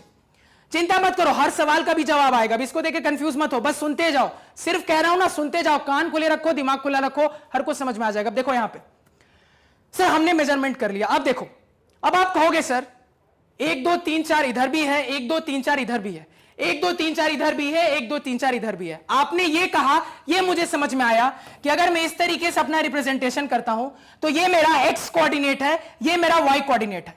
यानी कि ये मेरा एक्स कोऑर्डिनेट और ये मेरा वाई कोऑर्डिनेट है सर, तो इसी से रिलेटेड कुछ होगा, इतना पक्का है। लेकिन इन 1 2 3 4 को रिप्रेजेंट करने के लिए सर हमने यहां पे सिर्फ और सिर्फ क्या किया, सिर्फ और सिर्फ अभी पॉजिटिव संख्या ही रिप्रेजेंट की। अगर नेगेटिव आ जाएगा तब क्या होगा सर? अब यहां पे मेरी बात को समझना, इसी नेगेटिव के प्रॉब्लम को खत्म करने के लिए यहां पे जब हम ओरिजिन के राइट साइड एक्स एक्सिस पे बात करेंगे, जब हम ओरिजिन के राइट साइड एक्स एक्सिस पे बात करेंगे तो हम उन वैल्यूज को पॉजिटिव वैल्यूज मानते हैं, और यहीं पे जब हम ओरिजिन के लेफ्ट साइड बात करते हैं तो अपनी वैल्यूज को नेगेटिव वैल्यूज मानते हैं, यानी कि बस इसमें माइनस साइन आगे लगा दो। इसी वजह से आपने जब नंबर लाइन पढ़ा था तो नंबर लाइन में आपने क्या देखा था, ये मेरा ओरिजिन होता है, इस तरफ वाले सारे नंबर्स मेरे पॉजिटिव हो जाते हैं, इस तरफ वाले सारे नंबर्स मेरे नेगेटिव हो जाते हैं। बस वही नंबर लाइन एक तरीके से उठकर यहां पर आ गई है, कुछ अलग नहीं है, बस यही नंबर लाइन एक तरीके से उठकर यहां पर आ गई है। और इसी नंबर को मैंने परपेंडिकुलरली घुमा दिया, इसी नंबर लाइन को मैंने परपेंडिकुलरली घुमा दिया, यहां पर अटैच कर दिया तो मेरा वाई एक्सिस बन गया। बस बिल्कुल आप कोरिलेट कर सकते हो, दोनों में कोई डिफरेंस नहीं है। ये नंबर लाइन इसी तरीके से एग्जिस्टेंस में आया। ये क्लियर हुआ? यहां तक किसी को कोई दिक्कत समझने में? यानी कि सर एक्स एक्सिस पे हमने पॉजिटिव साइड और नेगेटिव साइड की बात कर ली, यानी कि जितने मेरे पॉजिटिव नंबर्स का रिप्रेजेंटेशन रहेगा एक्स एक्सिस पे वो हम ओरिजिन के राइट साइड करेंगे इस तरफ। यानी कि अब मेरी बात ध्यान से सुनना, मान लो ये जो एरो हेड जा रही है एक्स एक्सिस पे, इसको अगर मैं कैपिटल एक्स से इस तरीके से रिप्रेजेंट करूं तो ये जो मेरी दूरी OX है, ये जो मेरी दूरी OX है, इस पे मैं सारे के सारे अपने एक्स एक्सिस वाले पॉजिटिव नंबर्स को रिप्रेजेंट करूंगा। इसी तरीके से मान लो इसी एक्स एक्सिस पे अगर मैं अपने लेफ्ट साइड ये जो एरो हेड है इसको एक्स डैश से रिप्रेजेंट करता हूं तो ये जो मेरी दूरी है OX डैश, इस दूरी OX डैश में मैं अपने सारे के सारे नेगेटिव क्वांटिटीज को रिप्रेजेंट करूंगा। और यही कहानी आप वाई एक्सिस के भी दोहराओ, यानी कि सर वाई एक्सिस पे अगर हम अब ऊपर की बात करें, अपर पोर्शन की बात करें, तो सर जो ओरिजिन का अपर वाला पोर्शन होगा, मान लो यहां जो एरो हेड है सर, यहां जो एरो हेड है इसको आप वाई से रिप्रेजेंट कर देते हो, तो ये जो OI की दूरी है, ये जो सर OI की दूरी है, इस दूरी के बीच में जितने भी नंबर्स आएंगे सर उसको हम पॉजिटिव क्वांटिटीज कंसीडर करेंगे। और इसी तरीके से सर मान लो ये जो नीचे वाला वाई एक्सिस का पार्ट है, इस पोर्शन को अगर मैं एरो हेड को वाई डैश से रिप्रेजेंट कर देता हूं तो ये जो मेरी OY डैश के बीच में जितने भी क्वांटिटीज, जितने भी नंबर्स रिप्रेजेंट होंगे सर उसको हम नेगेटिव क्वांटिटीज का दर्जा देते हैं। तो हमने क्या कर लिया, अपने एक्स एक्सिस और अपने वाई एक्सिस पे सारे के सारे पॉसिबल रियल नंबर्स को रिप्रेजेंट कर दिया। हमने क्या कर दिया, अपने पूरे के पूरे इन तरीके से कोऑर्डिनेट सिस्टम पे सारे के सारे पॉजिटिव और नेगेटिव नंबर्स कुल मिला के सारे रियल नंबर्स को रिप्रेजेंट कर लिया। क्योंकि ये तो एक बेसिक है, 1 यूनिट 2 यूनिट 3 यूनिट। अगर मान लो तुम कहोगे सर मुझे 2.5 रिप्रेजेंट करना है, कोई दिक्कत नहीं है, 2.5 कहां आएगा सर, तो 2 और 3 के बीच में कहीं 2.5 आएगा, हम 2.5 रिप्रेजेंट कर लेंगे। और आप कितने भी छोटे क्वांटिटीज को रिप्रेजेंट कर सकते हो ग्राफ पेपर में। ये एक ब्रॉड वे था ग्राफ पेपर पे स्केलिंग को समझाने का। अब देखो मैंने आपको ऐसा क्यों कहा था कि आप अपने हिसाब से स्केलिंग कर सकते हो, आप अपने हिसाब से बिल्कुल स्केलिंग कर सकते हो। नॉर्मली अगर हम जब ग्राफ पेपर की स्टडी करते हैं या कोई ग्राफ प्लॉट करते हैं तो हमने एक चीज स्टैंडर्डाइज करके रख ली। क्या हमने ये स्टैंडर्डाइज कर लिया सर कि ग्राफ पेपर पे अगर हम कोई स्केलिंग करेंगे तो हम अपने 1 सेंटीमीटर को बेंचमार्क मान के पूरा डिवीजन करते हैं और इस तरीके से अपना पूरा ग्राफ पेपर क्रिएट करते हैं या फिर अपने कोऑर्डिनेट एक्सिस को क्रिएट करते हैं। अब वो जो 1 सेंटीमीटर है ना, वो आप अपने एनालिसिस के हिसाब से क्या मानते हो वो आप पे डिपेंड करता है। हो सकता है आपकी एनालिसिस कुछ इस तरीके से हो रही हो सकता है अगर आपने ग्राफ ठीक से पढ़ा है क्लास 9 तक तो इसका आपको अंदाजा होगा जो मैं बोल रहा हूं कि हो सकता है आपने अपने ग्राफ के एनालिसिस इस तरीके से करी हो कि आपका 1 सेंटीमीटर एक पर्टिकुलर चीज का 1000 रिप्रेजेंट कर रहा हो सकता है आपका 2 सेंटीमीटर किसी पर्टिकुलर चीज का 2000 रिप्रेजेंट कर रहा हो सकता है आपका 3 सेंटीमीटर एक पर्टिकुलर चीज का 3000 रिप्रेजेंट कर रहा हो। तो वो 1 सेंटीमीटर को आप क्या मानते हो वो आपके एनालिसिस पे डिपेंड करता है। लेकिन अगर स्टैंडर्ड फॉर्म की बात की जाए तो नॉर्मली 1 सेंटीमीटर हमारा बेंचमार्क होता है जिसके बेसिस पे स्केलिंग करते हैं। अब जब हमने अपने कोऑर्डिनेट एक्सिस की स्केलिंग कर ली, अब इससे थोड़ा अंदाजा लगता है कि अच्छा स्केलिंग हो गई है, अब ये जो मेरे नंबर्स आ रहे थे ना कोऑर्डिनेट्स के तौर पे अब वो प्लॉट किए जा सकते हैं। अब देखो नंबर्स के प्लॉट होने का क्या फंडा है अब उसको समझते हैं। अब फिर से बिल्कुल ध्यान से सुनना क्योंकि यहां पे बहुत सारे स्टूडेंट को एक छोटी सी चीज में बहुत कंफ्यूजन होता है जिसको मैं क्लियर करना चाहता हूं। तो सर बेसिकली मेरे कोऑर्डिनेट सिस्टम के हिसाब से मेरा जो कोऑर्डिनेट्स होगा सर वो इस तरीके से दिखेगा, कोई एक्स कोऑर्डिनेट होगा कोई वाई कोऑर्डिनेट होगा, यहां पे भी कोई नंबर यहां पे भी कोई नंबर होगा। आप देखो मान लो एग्जांपल के लिए कुछ नंबर ले लेता हूं मैं, क्या ले लेता हूं, मान लो मैं 2 3 का रिप्रेजेंटेशन करना चाहता हूं, ठीक है। अब ये 2 3 का रिप्रेजेंटेशन का क्या मतलब, मेरी बात बिल्कुल ध्यान से समझना। अब ये जो 2 3 है सर वो यहां पे कहीं होगा, कैसे आया क्यों आया उसकी बात बाद में करेंगे, पहले इस कोऑर्डिनेट वर्ड की डेफिनेशन समझो कि ये जो मैं आपको एक्स कोऑर्डिनेट कह रहा हूं, ये जो मैं आपको वाई कोऑर्डिनेट कह रहा हूं, इसका आखिर मतलब क्या है, क्या ज्योमेट्रिकल मीनिंग है, कब कहेंगे कि एक्स कोऑर्डिनेट 2 है, कब कहेंगे कि वाई कोऑर्डिनेट 3 है, तो इसका ज्योमेट्रिकल मीनिंग आप समझने की कोशिश करते हैं। तो मुझे पता है सर कि मेरा ये जो कोऑर्डिनेट 2 3 है सर वो यहां कहीं होगा। अब मेरी बात ध्यान से सुनना, आप क्या करो, इस कोऑर्डिनेट से जो आपका 2 3 आपने कहा है, आप एक्स एक्सिस पे भी एक परपेंडिकुलर डालो और आप वाई एक्सिस पे भी एक परपेंडिकुलर डालो परपेंडिकुलर। तो जैसे ही आप इस पॉइंट से अपने एक्स एक्सिस और वाई एक्सिस पे परपेंडिकुलर डालोगे तो देखो क्या होगा, हमारा ये रहा सर परपेंडिकुलर वाई एक्सिस पे और हमारा ये रहा सर परपेंडिकुलर एक्स एक्सिस पे। ठीक है, डाल दिया हमने परपेंडिकुलर। अब देखो यहां पे, तो सर ये परपेंडिकुलर हमने डाल दिया। अब थोड़ी देर के लिए कुछ नॉमेनक्लेचर कर देते हैं, कुछ नाम दे देते हो चीजों को। तो सर ये मेरा ओरिजिन था, इसको मैं ओ से रिप्रेजेंट कर रहा हूं। इस पॉइंट को, यानी कि जब मैंने अपने इस कोऑर्डिनेट से एक्स एक्सिस पे परपेंडिकुलर गिराया सर, तो जहां पे ये एक्स एक्सिस को इंटरसेक्ट कर रहा है, जहां पे ये परपेंडिकुलर एक्स एक्सिस को काट रहा है, मान लो थोड़ी देर के लिए उसको मैं ए बोल देता हूं। इसी तरीके से ये जो पॉइंट है सर, ये जो मेरा कोऑर्डिनेट था, इस कोऑर्डिनेट से जो मैंने वाई एक्सिस पे परपेंडिकुलर गिराया है, वो वाई एक्सिस को जिस पॉइंट पे इंटरसेक्ट कर रहा है, मान लो उस पॉइंट को मैं बी बोल देता हूं। और ये जो मेरा कोऑर्डिनेट है 2 3, मान लो इस पर्टिकुलर पॉइंट को मैं पी बोल देता हूं। क्लियर है? अब हमारे पास एक फिगर क्रिएटेड है। मैंने आपको क्या कहा, मेरी बात बिल्कुल ध्यान से सुनते जाना। सर मैंने अपने पॉइंट पी से यहां पे परपेंडिकुलर गिराया एक्स एक्सिस पे, यानी ये 90 डिग्री है सर, और मैंने अपने इसी पॉइंट पी से वाई एक्सिस पे भी परपेंडिकुलर गिराया है सर, यानी कि ये भी 90 डिग्री है। क्लियर हो गया? अब देखो एक्स कोऑर्डिनेट की क्या डेफिनेशन होती है, बिल्कुल ध्यान से सुनना।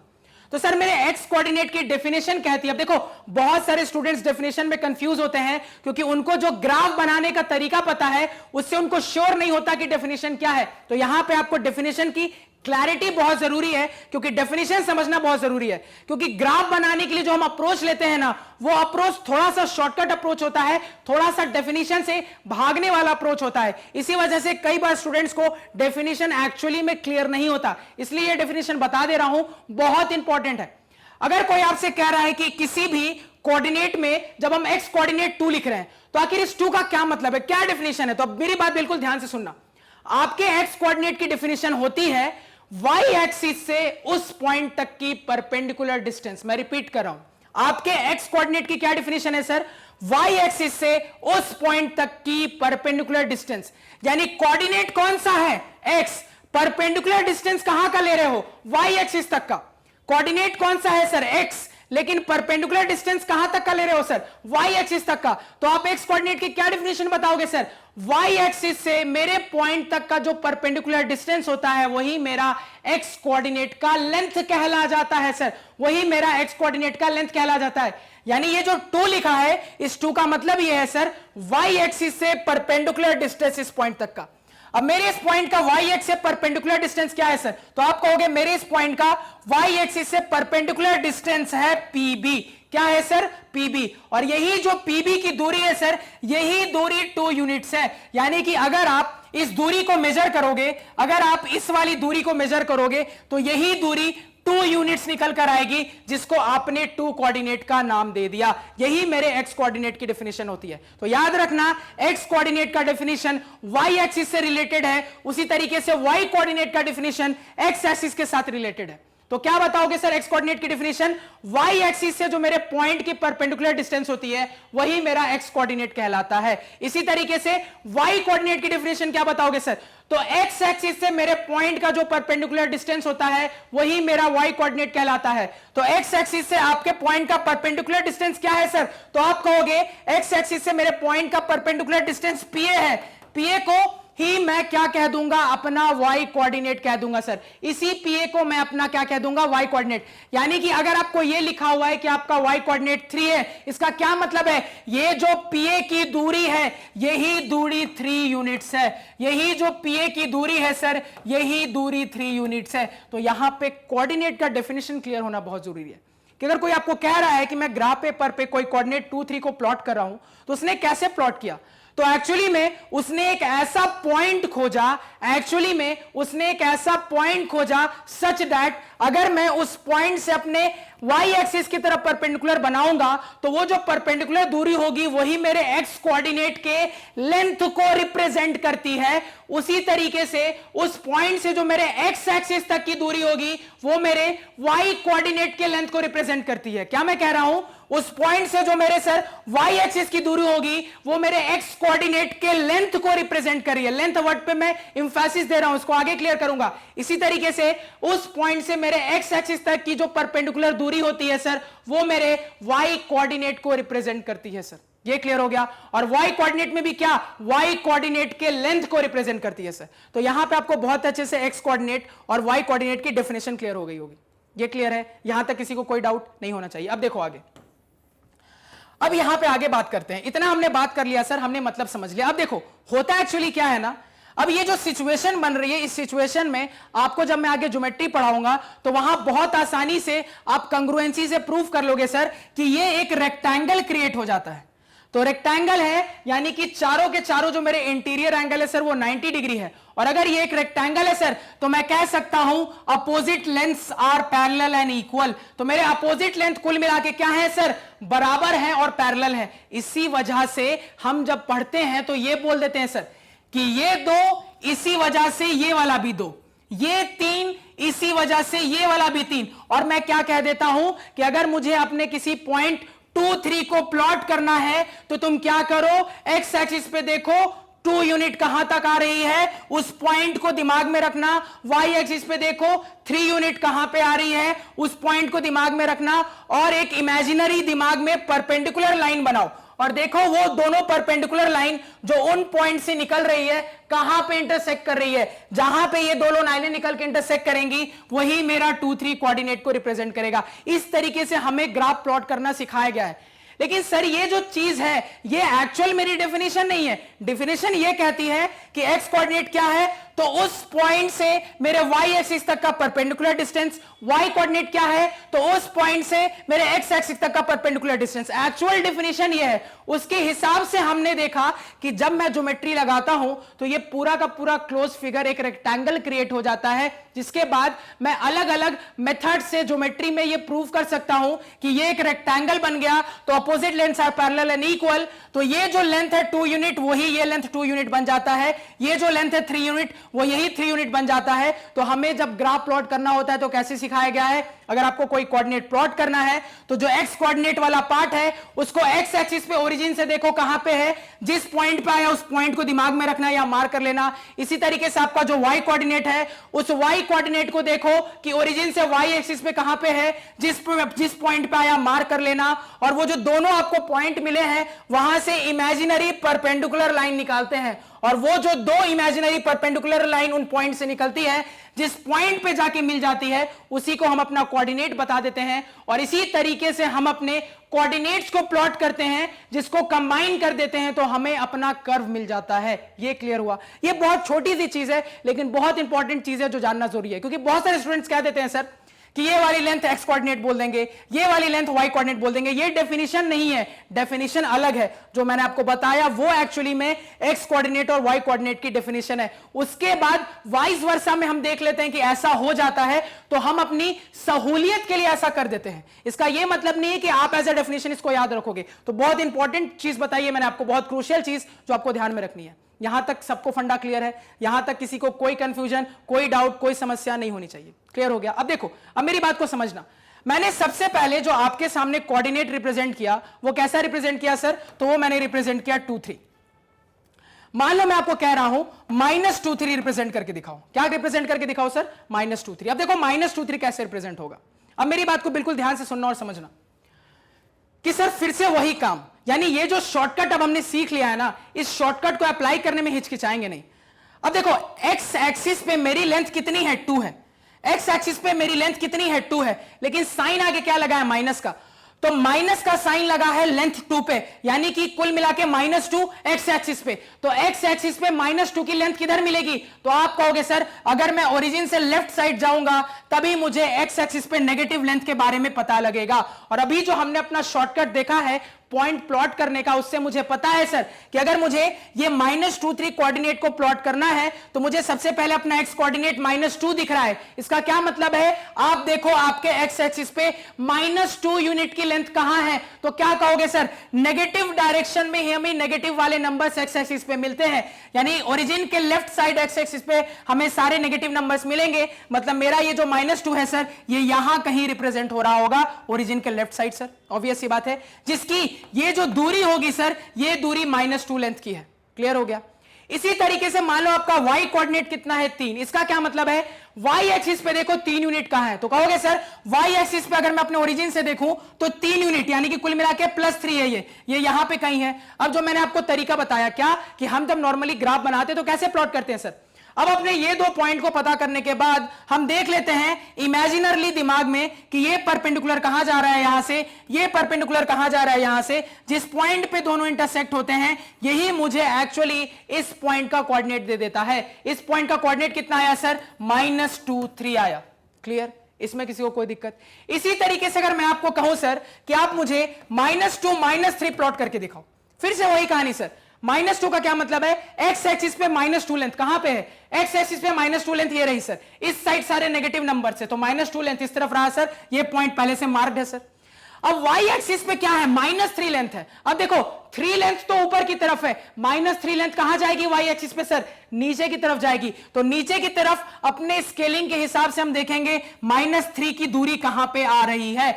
जिस पॉइंट पे आएगा फिर से वही शॉर्टकट लगाओ कि क्या करेंगे, दोनों पॉइंट से दिमाग में दो इमेजिनरी परपेंडिकुलर ड्रॉ करेंगे जो कहीं ना कहीं जाके इंटरसेक्ट करेगी। अब वो जो इंटरसेक्शन पॉइंट होता है वही मुझे बताता है सर कि इसके कोऑर्डिनेट्स -2 और -3 है। इसी तरीके से अगर मैं आपको कहूं सर कि आप मुझे 2 - 3 प्लॉट करके दिखाओ, तो कैसे प्लॉट करोगे, यही कहानी दोहराओ सर। क्या दिख रहा है, x कोऑर्डिनेट 2, क्या मतलब है इसका मतलब यह है सर कि x एक्सिस पे 2 यूनिट की लेंथ लो, x एक्सिस पे 2 यूनिट की लेंथ, तो ओरिजिन से राइट साइड जाएंगे सर, क्यों, क्योंकि ये +2 है, पॉजिटिव लेंथ है, तो इस साइड जाएंगे सर, इस साइड जाएंगे तो यहां कहीं आएगा। और हमने देख लिया सर कि यही लेंथ मेरा 2 यूनिट है, तो ये पॉइंट तो पहले से मार्क्ड है सर 2 यूनिट वाला। y एक्सिस पे मुझे क्या लेना है सर, -3 लेना है, तो y एक्सिस पे -3 किधर आएगा सर, ओरिजिन से नीचे y एक्सिस पे, मतलब यहां पे आएगा सर, ये पॉइंट भी मुझे मिल गया। अब मुझे क्या करना है, अपने दिमाग में मुझे क्लियर है कि मुझे एक इमेजिनरी लाइन निकालनी है, परपेंडिकुलर लाइन निकालनी है इन पॉइंट से, मुझे इन पॉइंट से दिमाग में एक इमेजिनरी परपेंडिकुलर लाइन निकालनी है, और ये जहां पे इंटरसेक्ट करेगी यही मुझे इस पॉइंट का कोऑर्डिनेट दे देगा सर। ये क्लियर हुआ।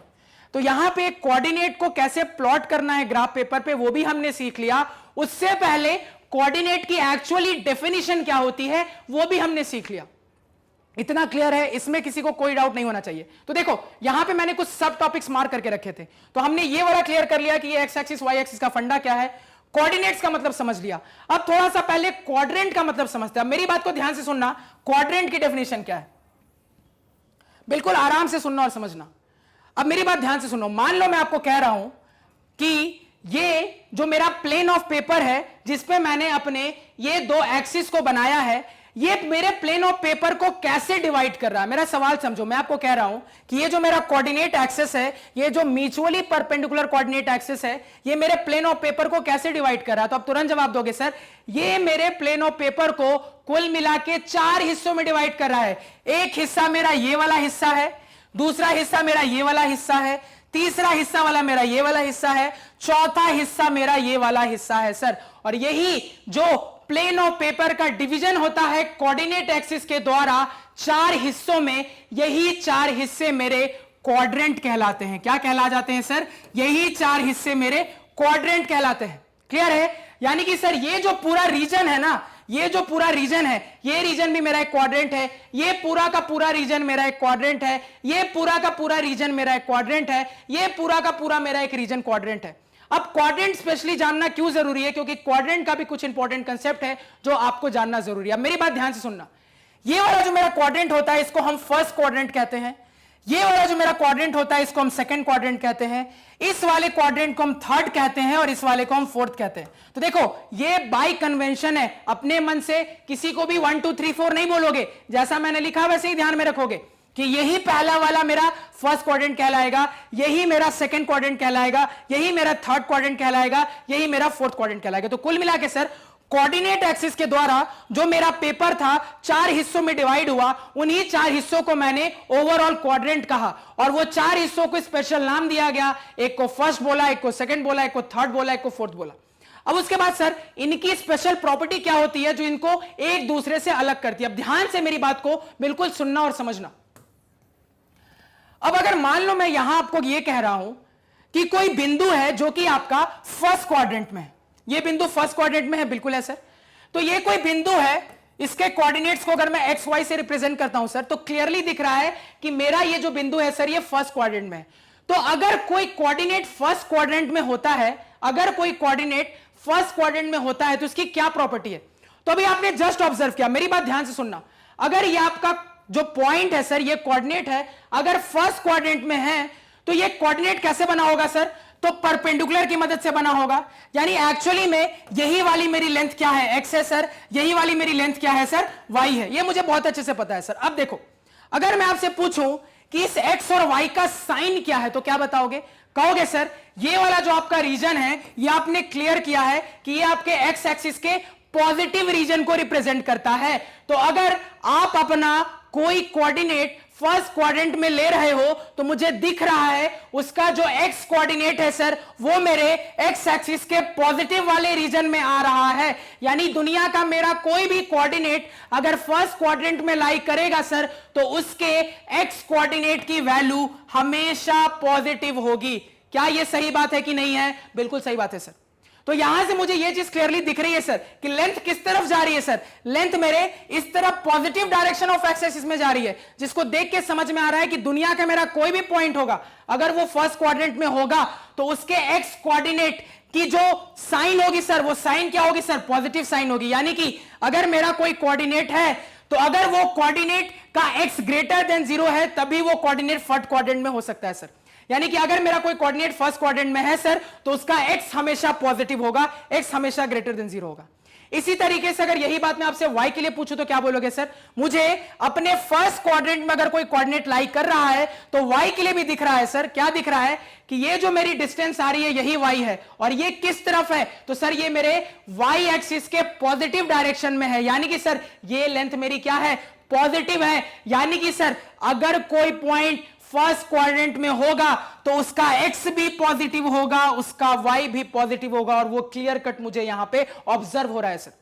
यानी कि मान लो आपको नहीं पता है कि मुझे अपना पॉइंट कहां प्लॉट करना है, कैसे डिसाइड करोगे? आराम से मुझे अपना कोऑर्डिनेट देखकर समझ में आ जाएगा। यानी कि अगर मुझे जो भी कोऑर्डिनेट गिवन है वो इस तरीके से गिवन है कि उसका एक्स कोऑर्डिनेट भी पॉजिटिव है, वाई कोऑर्डिनेट भी पॉजिटिव है, तो एग्जैक्टली कहां होगा ये फिलहाल बिना ग्राफ पे ड्रॉ किए नहीं बता सकते, लेकिन इतना जरूर बता सकते हैं सर वो कहीं ना कहीं फर्स्ट क्वाड्रेंट में होगा। अगर उसका एक्स भी पॉजिटिव, वाई भी पॉजिटिव, तो ये जरूर कह देंगे कहीं ना कहीं फर्स्ट क्वाड्रेंट में होगा। ये क्लियर हुआ? यहां तक किसी को कोई दिक्कत, कोई समस्या, कोई परेशानी नहीं होनी चाहिए। तो अगर फर्स्ट क्वाड्रेंट में कोई पॉइंट होगा तो सर किस तरीके का होगा उसका आपको रूल समझ में आ गया, इसको नोट डाउन करो, इंपॉर्टेंट चीज है। अब सेकंड पे आते हैं। अब फिर से मेरी बात को यहां सुनना और समझना। अब मान लो आपका कोई पॉइंट सेकंड क्वाड्रेंट में है तो कैसा दिखेगा? बिल्कुल ध्यान से सुनना और समझना। मान लो यही पॉइंट यहां पे मार्क कर देता हूं, इसी एक्स वाई को यहां पे मार्क कर देता हूं। फिर से वही डिफिनेशन, पॉइंट कैसे मिला होगा सर? तो इस पॉइंट से एक एक्स एक्सिस पे परपेंडिकुलर बनाया, एक वाई एक्सिस पे परपेंडिकुलर बनाया, तो यही वाली जो लेंथ होती है सर यही मेरी एक्स कहला जाती है, और यही वाली जो मेरी लेंथ होती है सर वाई कहला जाती है। अब खुद बताओ इसको अब देख के कि अगर आपका सेकंड क्वाड्रेंट में कोई पॉइंट है तो उसके एक्स वाई की वैल्यू कैसी आ रही है? तो आप तुरंत कहोगे सर मुझे क्लियरली दिख रहा है मेरा जो एक्स है अब वो ओरिजिन से लेफ्ट साइड आ रहा है। मेरा जो सर एक्स है वो ओरिजिन से लेफ्ट साइड आ रहा है, यानी कि एक्स मेरा नेगेटिव है, एक्स मेरा नेगेटिव है, लेकिन मेरा y अभी भी पॉजिटिव है, मेरा y अभी भी ऊपर की तरफ है सर, अभी भी पॉजिटिव है। तो क्या दिख रहा है? अगर कोई पॉइंट सेकंड क्वाड्रेंट में होगा तो ऐसा तभी पॉसिबल है अगर उसका x नेगेटिव हो लेकिन y पॉजिटिव हो। जैसे एग्जांपल के लिए मैंने आपके सामने पॉइंट दिया -25, अब मैं आपसे इतना पूछ रहा हूं कि आप मुझे पॉइंट प्लॉट मत करो, बस इतना बताओ किस क्वाड्रेंट में होगा। तो क्या दिख रहा है आपको? बहुत अच्छे से पता है सर, अगर मेरा कोई भी कोऑर्डिनेट ऐसा है कि उसका एक्स कोऑर्डिनेट नेगेटिव है, वाई कोऑर्डिनेट अगर पॉजिटिव है, तो कहां होगा ये एग्जैक्टली अभी तो नहीं बता सकता सर, बिना प्लॉट किए नहीं बता सकता, लेकिन ये जरूर बता सकता हूं कि वो सेकेंड क्वाड्रेंट में कहीं ना कहीं होगा सर, यानी कि वो कहीं ना कहीं इस पूरे रीजन में होगा सर। यहां तक कोई दिक्कत, कोई समस्या, कोई परेशानी किसी को नहीं होनी चाहिए। क्लियर है? यहां तक किसी को कोई दिक्कत नहीं होनी चाहिए। सेकंड क्वाड्रेंट का फंडा क्लियर हुआ, यानी कि सर अगर फर्स्ट क्वाड्रेंट में है, अब यहां से मेरी बात ध्यान से सुनना, यानी कि सर अगर वो फर्स्ट क्वाड्रेंट में है तो उसका एक्स भी पॉजिटिव होगा, वाई भी पॉजिटिव होगा उसके कोऑर्डिनेट का, और वो पॉइंट किस तरीके का दिखेगा सर? कुछ इस तरीके का दिखेगा, एक्स वाई टाइप का वो पॉइंट दिखेगा अगर फर्स्ट क्वाड्रेंट में होगा तो। इसी तरीके से अगर वो सेकंड क्वाड्रेंट में होगा तो क्या होगा सर? अगर वो सेकंड क्वाड्रेंट में होगा सर तो उसका एक्स नेगेटिव होगा और उसका वाई क्या होगा सर? पॉजिटिव होगा। इसी तरीके से ये दिमाग आप कहां पे लगाओ सर? थर्ड क्वाड्रेंट के लिए लगाओ। थर्ड क्वाड्रेंट में अगर कोई पॉइंट होगा तो क्या कहोगे सर? फिर से वही कहानी दोहराओ, परपेंडिकुलर बनाया, परपेंडिकुलर बनाया। अगर इसको मैं एक्स वाई कह रहा हूं तो क्या दिख रहा है सर? मुझे क्लियरली दिख रहा है यही वाली दूरी मेरी एक्स होती है, यही वाली दूरी मेरी क्या होती है? वाई होती है। तो क्या दिख रहा है सर? ये दोनों की दोनों दूरी नेगेटिव डायरेक्शंस में है, यानी दोनों की दोनों दूरी एक्चुअली क्या है सर? नेगेटिव है। यानी कि अगर मेरा कोई पॉइंट थर्ड क्वाड्रेंट में है तो उसका एक्स कोऑर्डिनेट भी लेस देन 0 होगा, नेगेटिव होगा, उसका वाई कोऑर्डिनेट भी लेस देन 0 होगा, नेगेटिव होगा सर। यानी कि इस तरीके के जितने पॉइंट होंगे, मान लो -3, -6, इसको मैं कह रहा हूं ग्राफ पेपर में बताओ किस क्वाड्रेंट में होगा। तुरंत जवाब दोगे सर कि चूंकि इस कोऑर्डिनेट में मुझे दिख रहा है कि मेरा एक्स कोऑर्डिनेट वाई कोऑर्डिनेट दोनों के दोनों नेगेटिव है, तो ये पॉइंट कहीं ना कहीं थर्ड क्वाड्रेंट में होगा सर। इसमें कोई दिक्कत, कोई समस्या, किसी को कोई परेशानी नहीं होनी चाहिए। नोट करो इसको भी। अब लास्ट की बात करते हैं सर, फोर्थ क्वाड्रेंट की बात करते हैं। अब फोर्थ क्वाड्रेंट की बात करें, अब आप खुद लिख सकते हो, क्या लिखोगे सर? अगर मेरा कोई पॉइंट एक्स वाई अगर फोर्थ क्वाड्रेंट में होगा सर, वही कहानी दोहराओ, परपेंडिकुलर बनाएंगे। क्या दिख रहा है सर? इसी दूरी को हम क्या बोल देते हैं? एक्स बोल देते हैं। इसी दूरी को क्या बोल देते हैं सर? हम वाई बोल देते हैं। तो यहां से मुझे बहुत अच्छे से पता है सर कि अगर मेरा कोई पॉइंट कहां होगा? फोर्थ क्वाड्रेंट में होगा, तो मुझे दिख रहा है उसका एक्स कैसा आ रहा है सर? उसका एक्स पॉजिटिव आ रहा है। उसका वाई कैसा आ रहा है सर? उसका वाई नेगेटिव साइड में आ रहा है, नेगेटिव आ रहा है। यानी कि अगर मेरा कोई पॉइंट फोर्थ क्वाड्रेंट में है तो उसका एक्स कोऑर्डिनेट पॉजिटिव होगा, वाई कोऑर्डिनेट नेगेटिव होगा। यानी इस तरीके के जैसे भी मेरे पॉइंट होंगे, मान लो मैं आपको कह रहा हूं 5 - 3, अब अगर मैं आपसे पूछ रहा हूं कि आप मुझे बिना प्लॉट किए बस अंदाजे से ये बताओ कि ये पॉइंट किस क्वाड्रेंट में होगा, किस क्वाड्रेंट में लाई करेगा, तो तुरंत क्या जवाब दोगे सर? मुझे अपने एनालिसिस से क्लियरली दिख रहा है कि ये जो मेरा पॉइंट है इसका एक्स पॉजिटिव है, वाई नेगेटिव है, यानी कि ये पॉइंट फोर्थ क्वाड्रेंट में लाई करेगा। नोट डाउन करो। यानी कि अगर शॉर्टकट में हम ध्यान में रखें सर, तो कैसे ध्यान में रखेंगे? अगर यहां वाला कोई पॉइंट होगा सर फर्स्ट क्वाड्रेंट वाला, तो वो ऐसा दिखेगा, एक्स भी पॉजिटिव वाई भी पॉजिटिव। अगर सेकंड क्वाड्रेंट वाला पॉइंट होगा तो कैसा दिखेगा sir? X negative Y positive, ऐसा दिखेगा सर। देखा हमने, ऐसा दिखेगा, X negative Y positive, second quadrant वाला पॉइंट रहा।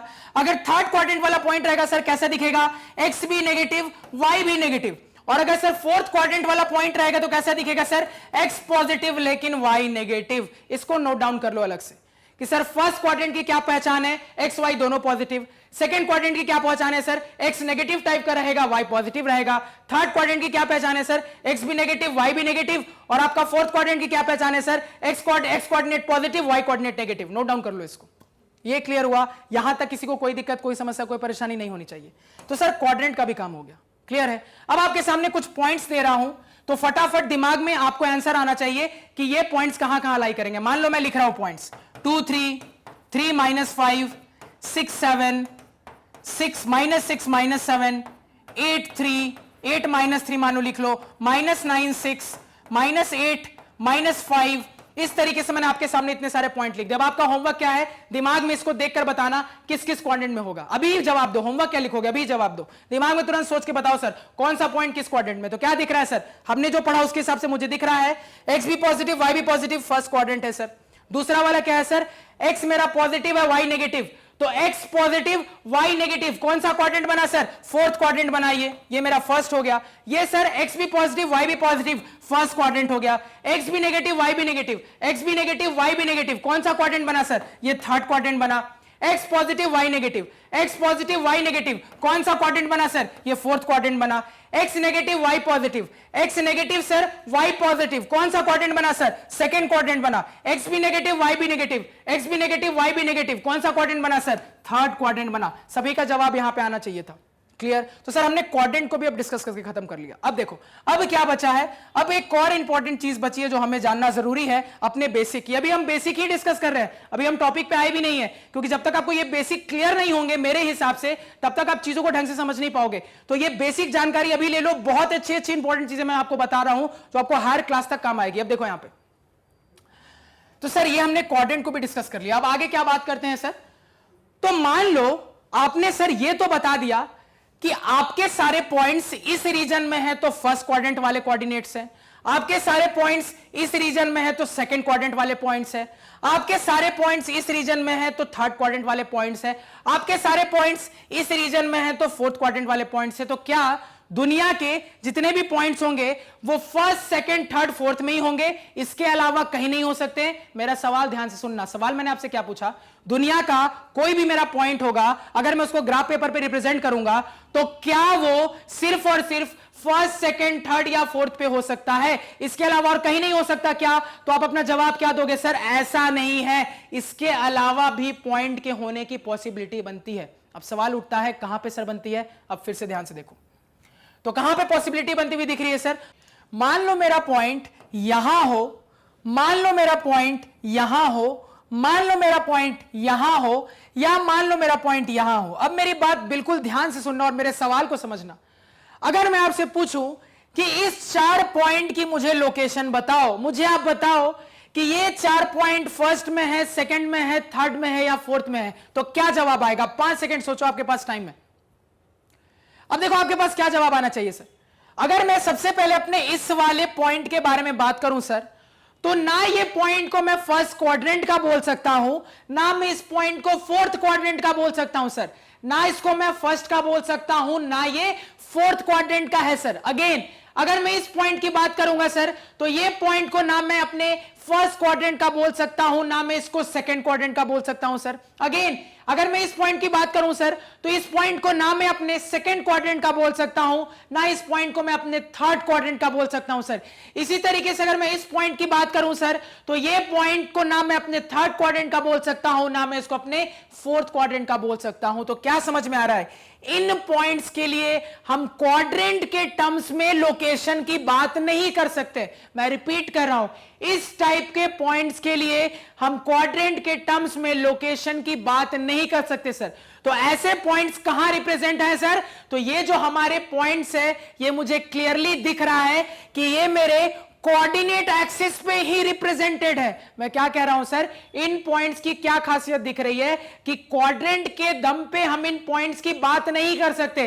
ये पॉइंट्स इस तरीके से लोकेटेड है कि ये मुझे अपने कोऑर्डिनेट एक्सिस पर ही दिख रहे हैं। अब एक एक करके एक एक पॉइंट की चर्चा करते हैं और उसका एनालिसिस करते हैं। अब ध्यान से देखो मेरी बात को। मान लो सबसे पहले मैं इस पॉइंट की बात करता हूं। अगर आपसे पूछूं कि आप मुझे इस पॉइंट का कोऑर्डिनेट बताओ, तो क्या बताओगे? बिल्कुल मेरी बात ध्यान से सुनना सर।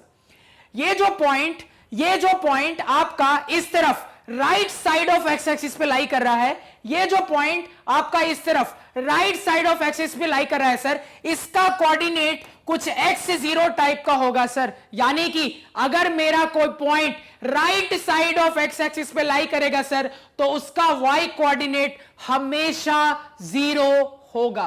क्या याद रखोगे?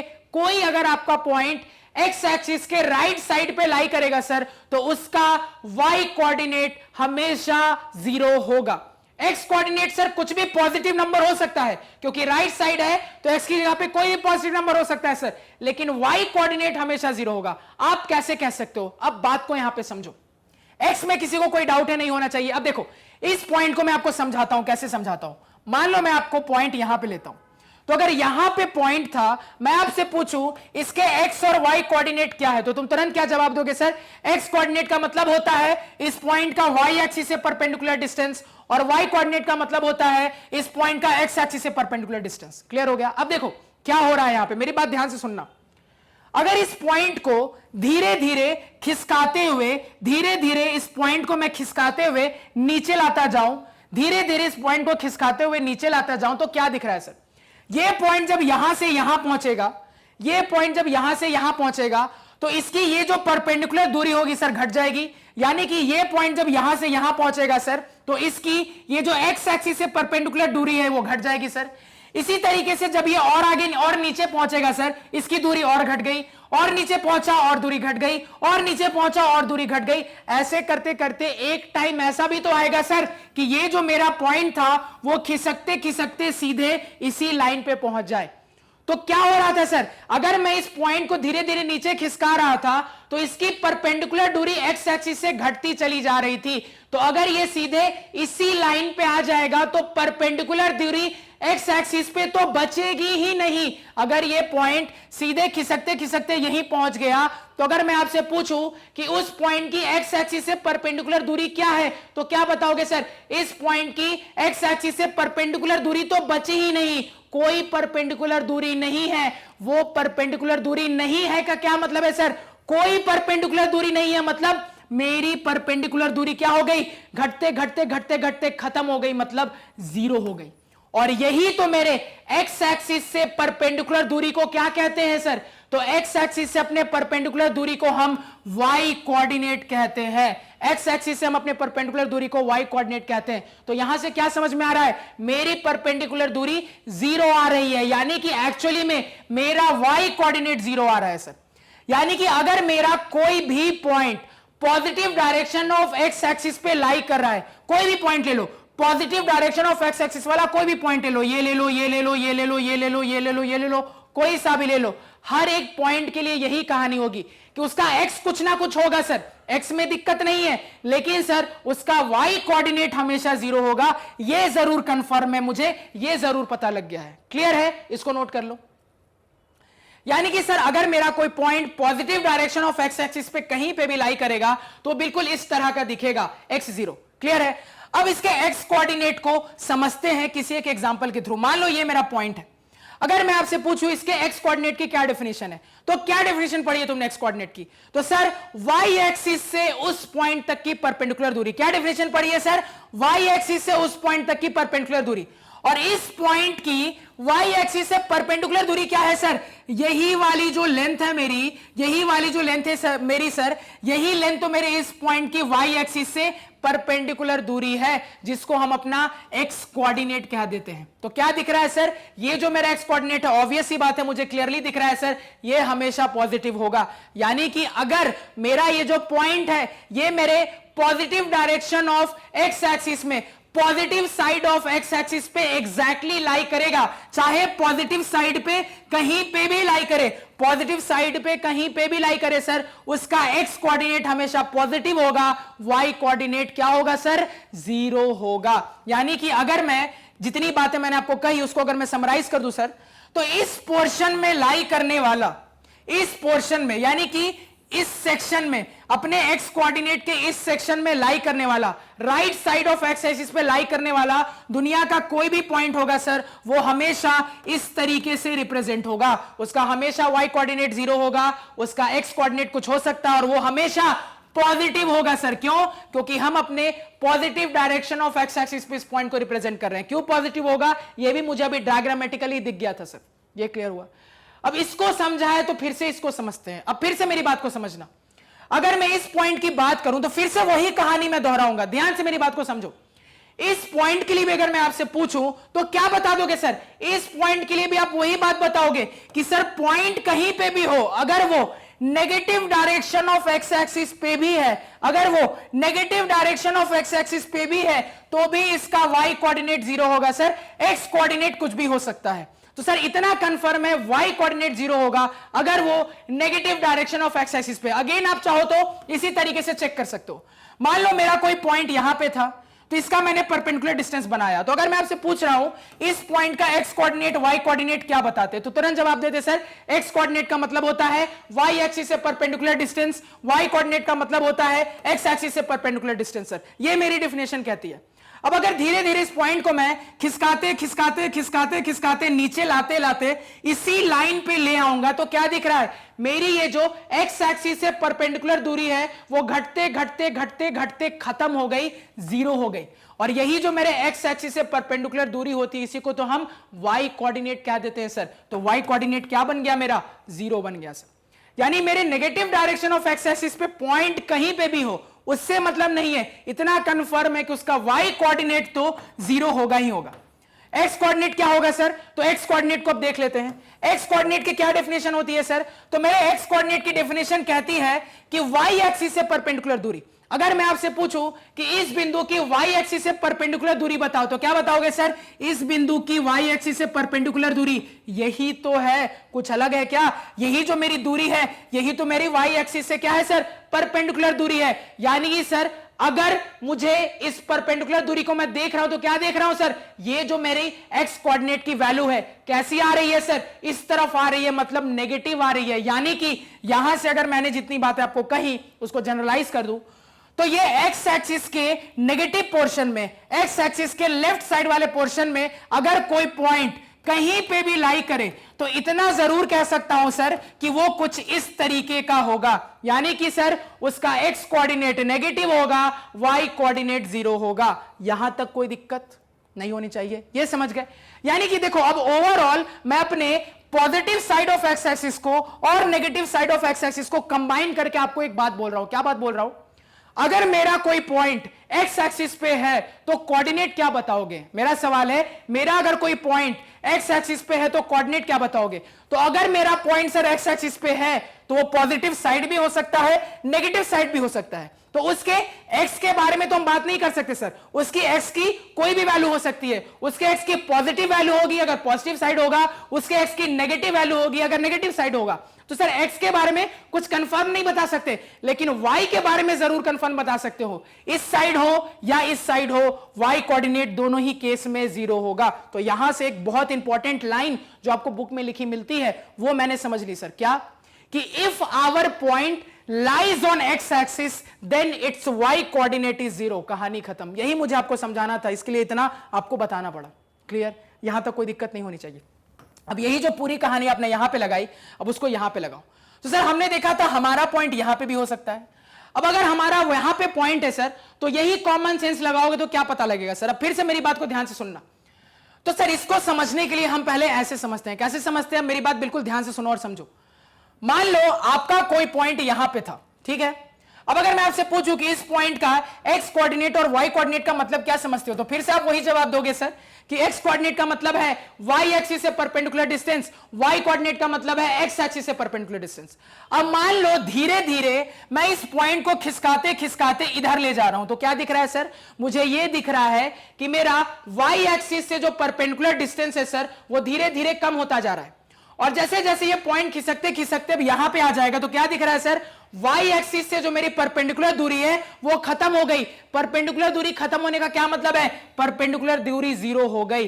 तो वाई एक्सिस से परपेंडिकुलर दूरी जीरो किसको कहते हैं, तो मुझे पता है सर वाई एक्सिस से परपेंडिकुलर दूरी मेरा एक्स कोऑर्डिनेट है। यानी कि मेरा एक्स कोऑर्डिनेट जीरो हो गया सर। यानी कि यहां पे मेरा कोई भी पॉइंट होगा उसके बारे में एक बात तो कंफर्म बता सकते हैं कि उसका एक्स कोऑर्डिनेट जीरो होगा। वाई कोऑर्डिनेट क्या होगा सर, वाई कोऑर्डिनेट का क्या डेफिनेशन होता है, एक्स एक्सिस से परपेंडिकुलर दूरी। अगर मैं आपसे यहां पे पूछूं कि इस पॉइंट का एक्स एक्सिस से परपेंडिकुलर दूरी क्या है तो क्या बताओगे सर, दिख रहा है ये मेरा एक्स एक्सिस है, इस पॉइंट का मेरा एक्स एक्सिस से परपेंडिकुलर दूरी यही वाला तो पोर्शन है, यही वाला तो पोर्शन है, यानी यही वाली जो मेरी दूरी है सर यही तो मेरा क्या है, वाई कोऑर्डिनेट है। तो सिंपल है सर, मुझे दिख रहा है डायरेक्शन कैसा है सर, पॉजिटिव है। यानी कि इतना कंफर्म है सर कि positive direction of X axis में है तो उसका वाई कोऑर्डिनेट पॉजिटिव आएगा लेकिन एक्स कोऑर्डिनेट जीरो होगा। अब यही कहानी मैं यहां पे लाई करने वाले पॉइंट के लिए भी कह सकता हूं। अब फिर से आप ऐसे ही देख लोगे तो आपको दिख रहा है क्या सर, अगेन अगर मेरा point negative direction of Y axis पे, negative side of Y axis पे भी है तो भी उसका एक्स कोऑर्डिनेट जीरो ही निकल कर आएगा सर इसी तरीके से। और वाई कोऑर्डिनेट क्या हो जाएगा सर, तो वाई कोऑर्डिनेट मतलब एक्स एक्सिस से परपेंडिकुलर डिस्टेंस। क्या दिख रहा है सर, यही डिस्टेंस तो मेरा एक्स एक्सिस से परपेंडिकुलर डिस्टेंस है।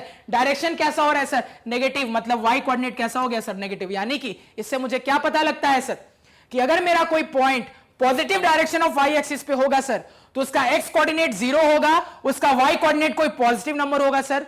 अगर मेरा point negative direction of Y axis पे होता है सर तो उसका एक्स कोऑर्डिनेट 0 होगा, उसका वाई कोऑर्डिनेट एक नेगेटिव नंबर होगा। लेकिन अगर मैं इन दोनों बात को कंबाइन कर दूं तो अगर मैं आपसे यहां पे इन दोनों बात को कंबाइन करके बोलूं तो मैं क्या कह सकता हूं, मैं ये कह सकता हूं सर मेरा पॉइंट अगर वाई एक्सिस पे है, मेरा पॉइंट अगर सर वाई एक्सिस पे है तो हमेशा चाहे वो पॉजिटिव में रहे या नेगेटिव में रहे उसका एक्स कोऑर्डिनेट दोनों ही केस में 0 आएगा। इसी वजह से आपको ये लाइन लिखी रहती है, if a point lies on Y axis then its X coordinate is always 0। और ये मुझे दिख रहा है सर, तो अगर पॉजिटिव में आएगा तो उसका सर जो वाई कोऑर्डिनेट होगा वो पॉजिटिव वैल्यू होगी, अगर नेगेटिव में आएगा तो उसका वाई कोऑर्डिनेट जो होगा सर नेगेटिव वैल्यू होगी। और ये जो हमने 4 टाइप के पॉइंट्स देखे सर, इसकी खासियत ये थी कि इसको हम किसी क्वाड्रेंट का पॉइंट नहीं बोल सकते, क्योंकि ना हम ये कह सकते हैं कि वो पॉइंट किसी एक क्वाड्रेंट में है, ना हम ये कह सकते हैं किसी दूसरे क्वाड्रेंट में है। तो यहां से क्या पता लगता है, इस टाइप के पॉइंट्स को हम कहां कंसीडर करते हैं, तो इनको हम कोऑर्डिनेट एक्सिस वाले पॉइंट्स बोलते हैं, जिसके बारे में हमने डिस्कस कर लिया। यानी कि हमने सर इस टाइप के पॉइंट्स के बारे में भी डिस्कस कर लिया, हमने इस टाइप के पॉइंट्स के बारे में भी डिस्कस कर लिया सर। अब हमें इसमें भी कोई दिक्कत कोई समस्या नहीं है। अब देखो अभी भी एक पॉइंट रह गया।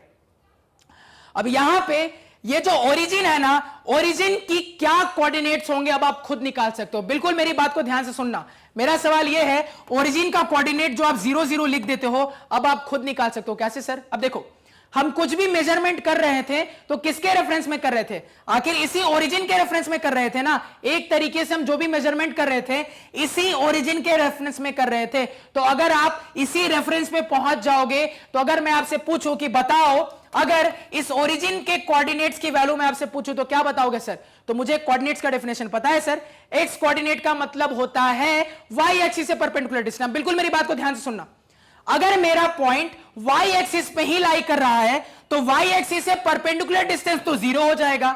इसी तरीके से मैं आपसे पूछूं सर x एक्सिस का मेरा कोऑर्डिनेट क्या हो जाएगा, तो तुरंत कहोगे सर y एक्सिस से परपेंडिकुलर डिस्टेंस। मैं आपसे पूछूं y एक्सिस से y कोऑर्डिनेट मेरा क्या हो जाएगा, तो क्या बोलोगे सर x एक्सिस से परपेंडिकुलर डिस्टेंस। मैं आपसे अगर पूछूं x कोऑर्डिनेट क्या हो जाएगा तो बोलोगे आप सर y एक्सिस से परपेंडिकुलर डिस्टेंस। मैं आपसे पूछूं y कोऑर्डिनेट क्या हो जाएगा तो आप कहोगे सर x एक्सिस से परपेंडिकुलर डिस्टेंस। कोई भी केस ले लो, आपको क्या दिख रहा है, चाहे आप इस ओरिजिन के लिए x एक्सिस से परपेंडिकुलर डिस्टेंस की बात करो या y एक्सिस से परपेंडिकुलर डिस्टेंस की बात करो, दोनों ही केस में आपका परपेंडिकुलर डिस्टेंस क्या निकल के आ रहा है सर, 0 ही निकल के आ रहा है। इसी वजह से आपके ओरिजिन के कोऑर्डिनेट्स क्या हो जाते हैं सर, 0 0 हो जाते हैं।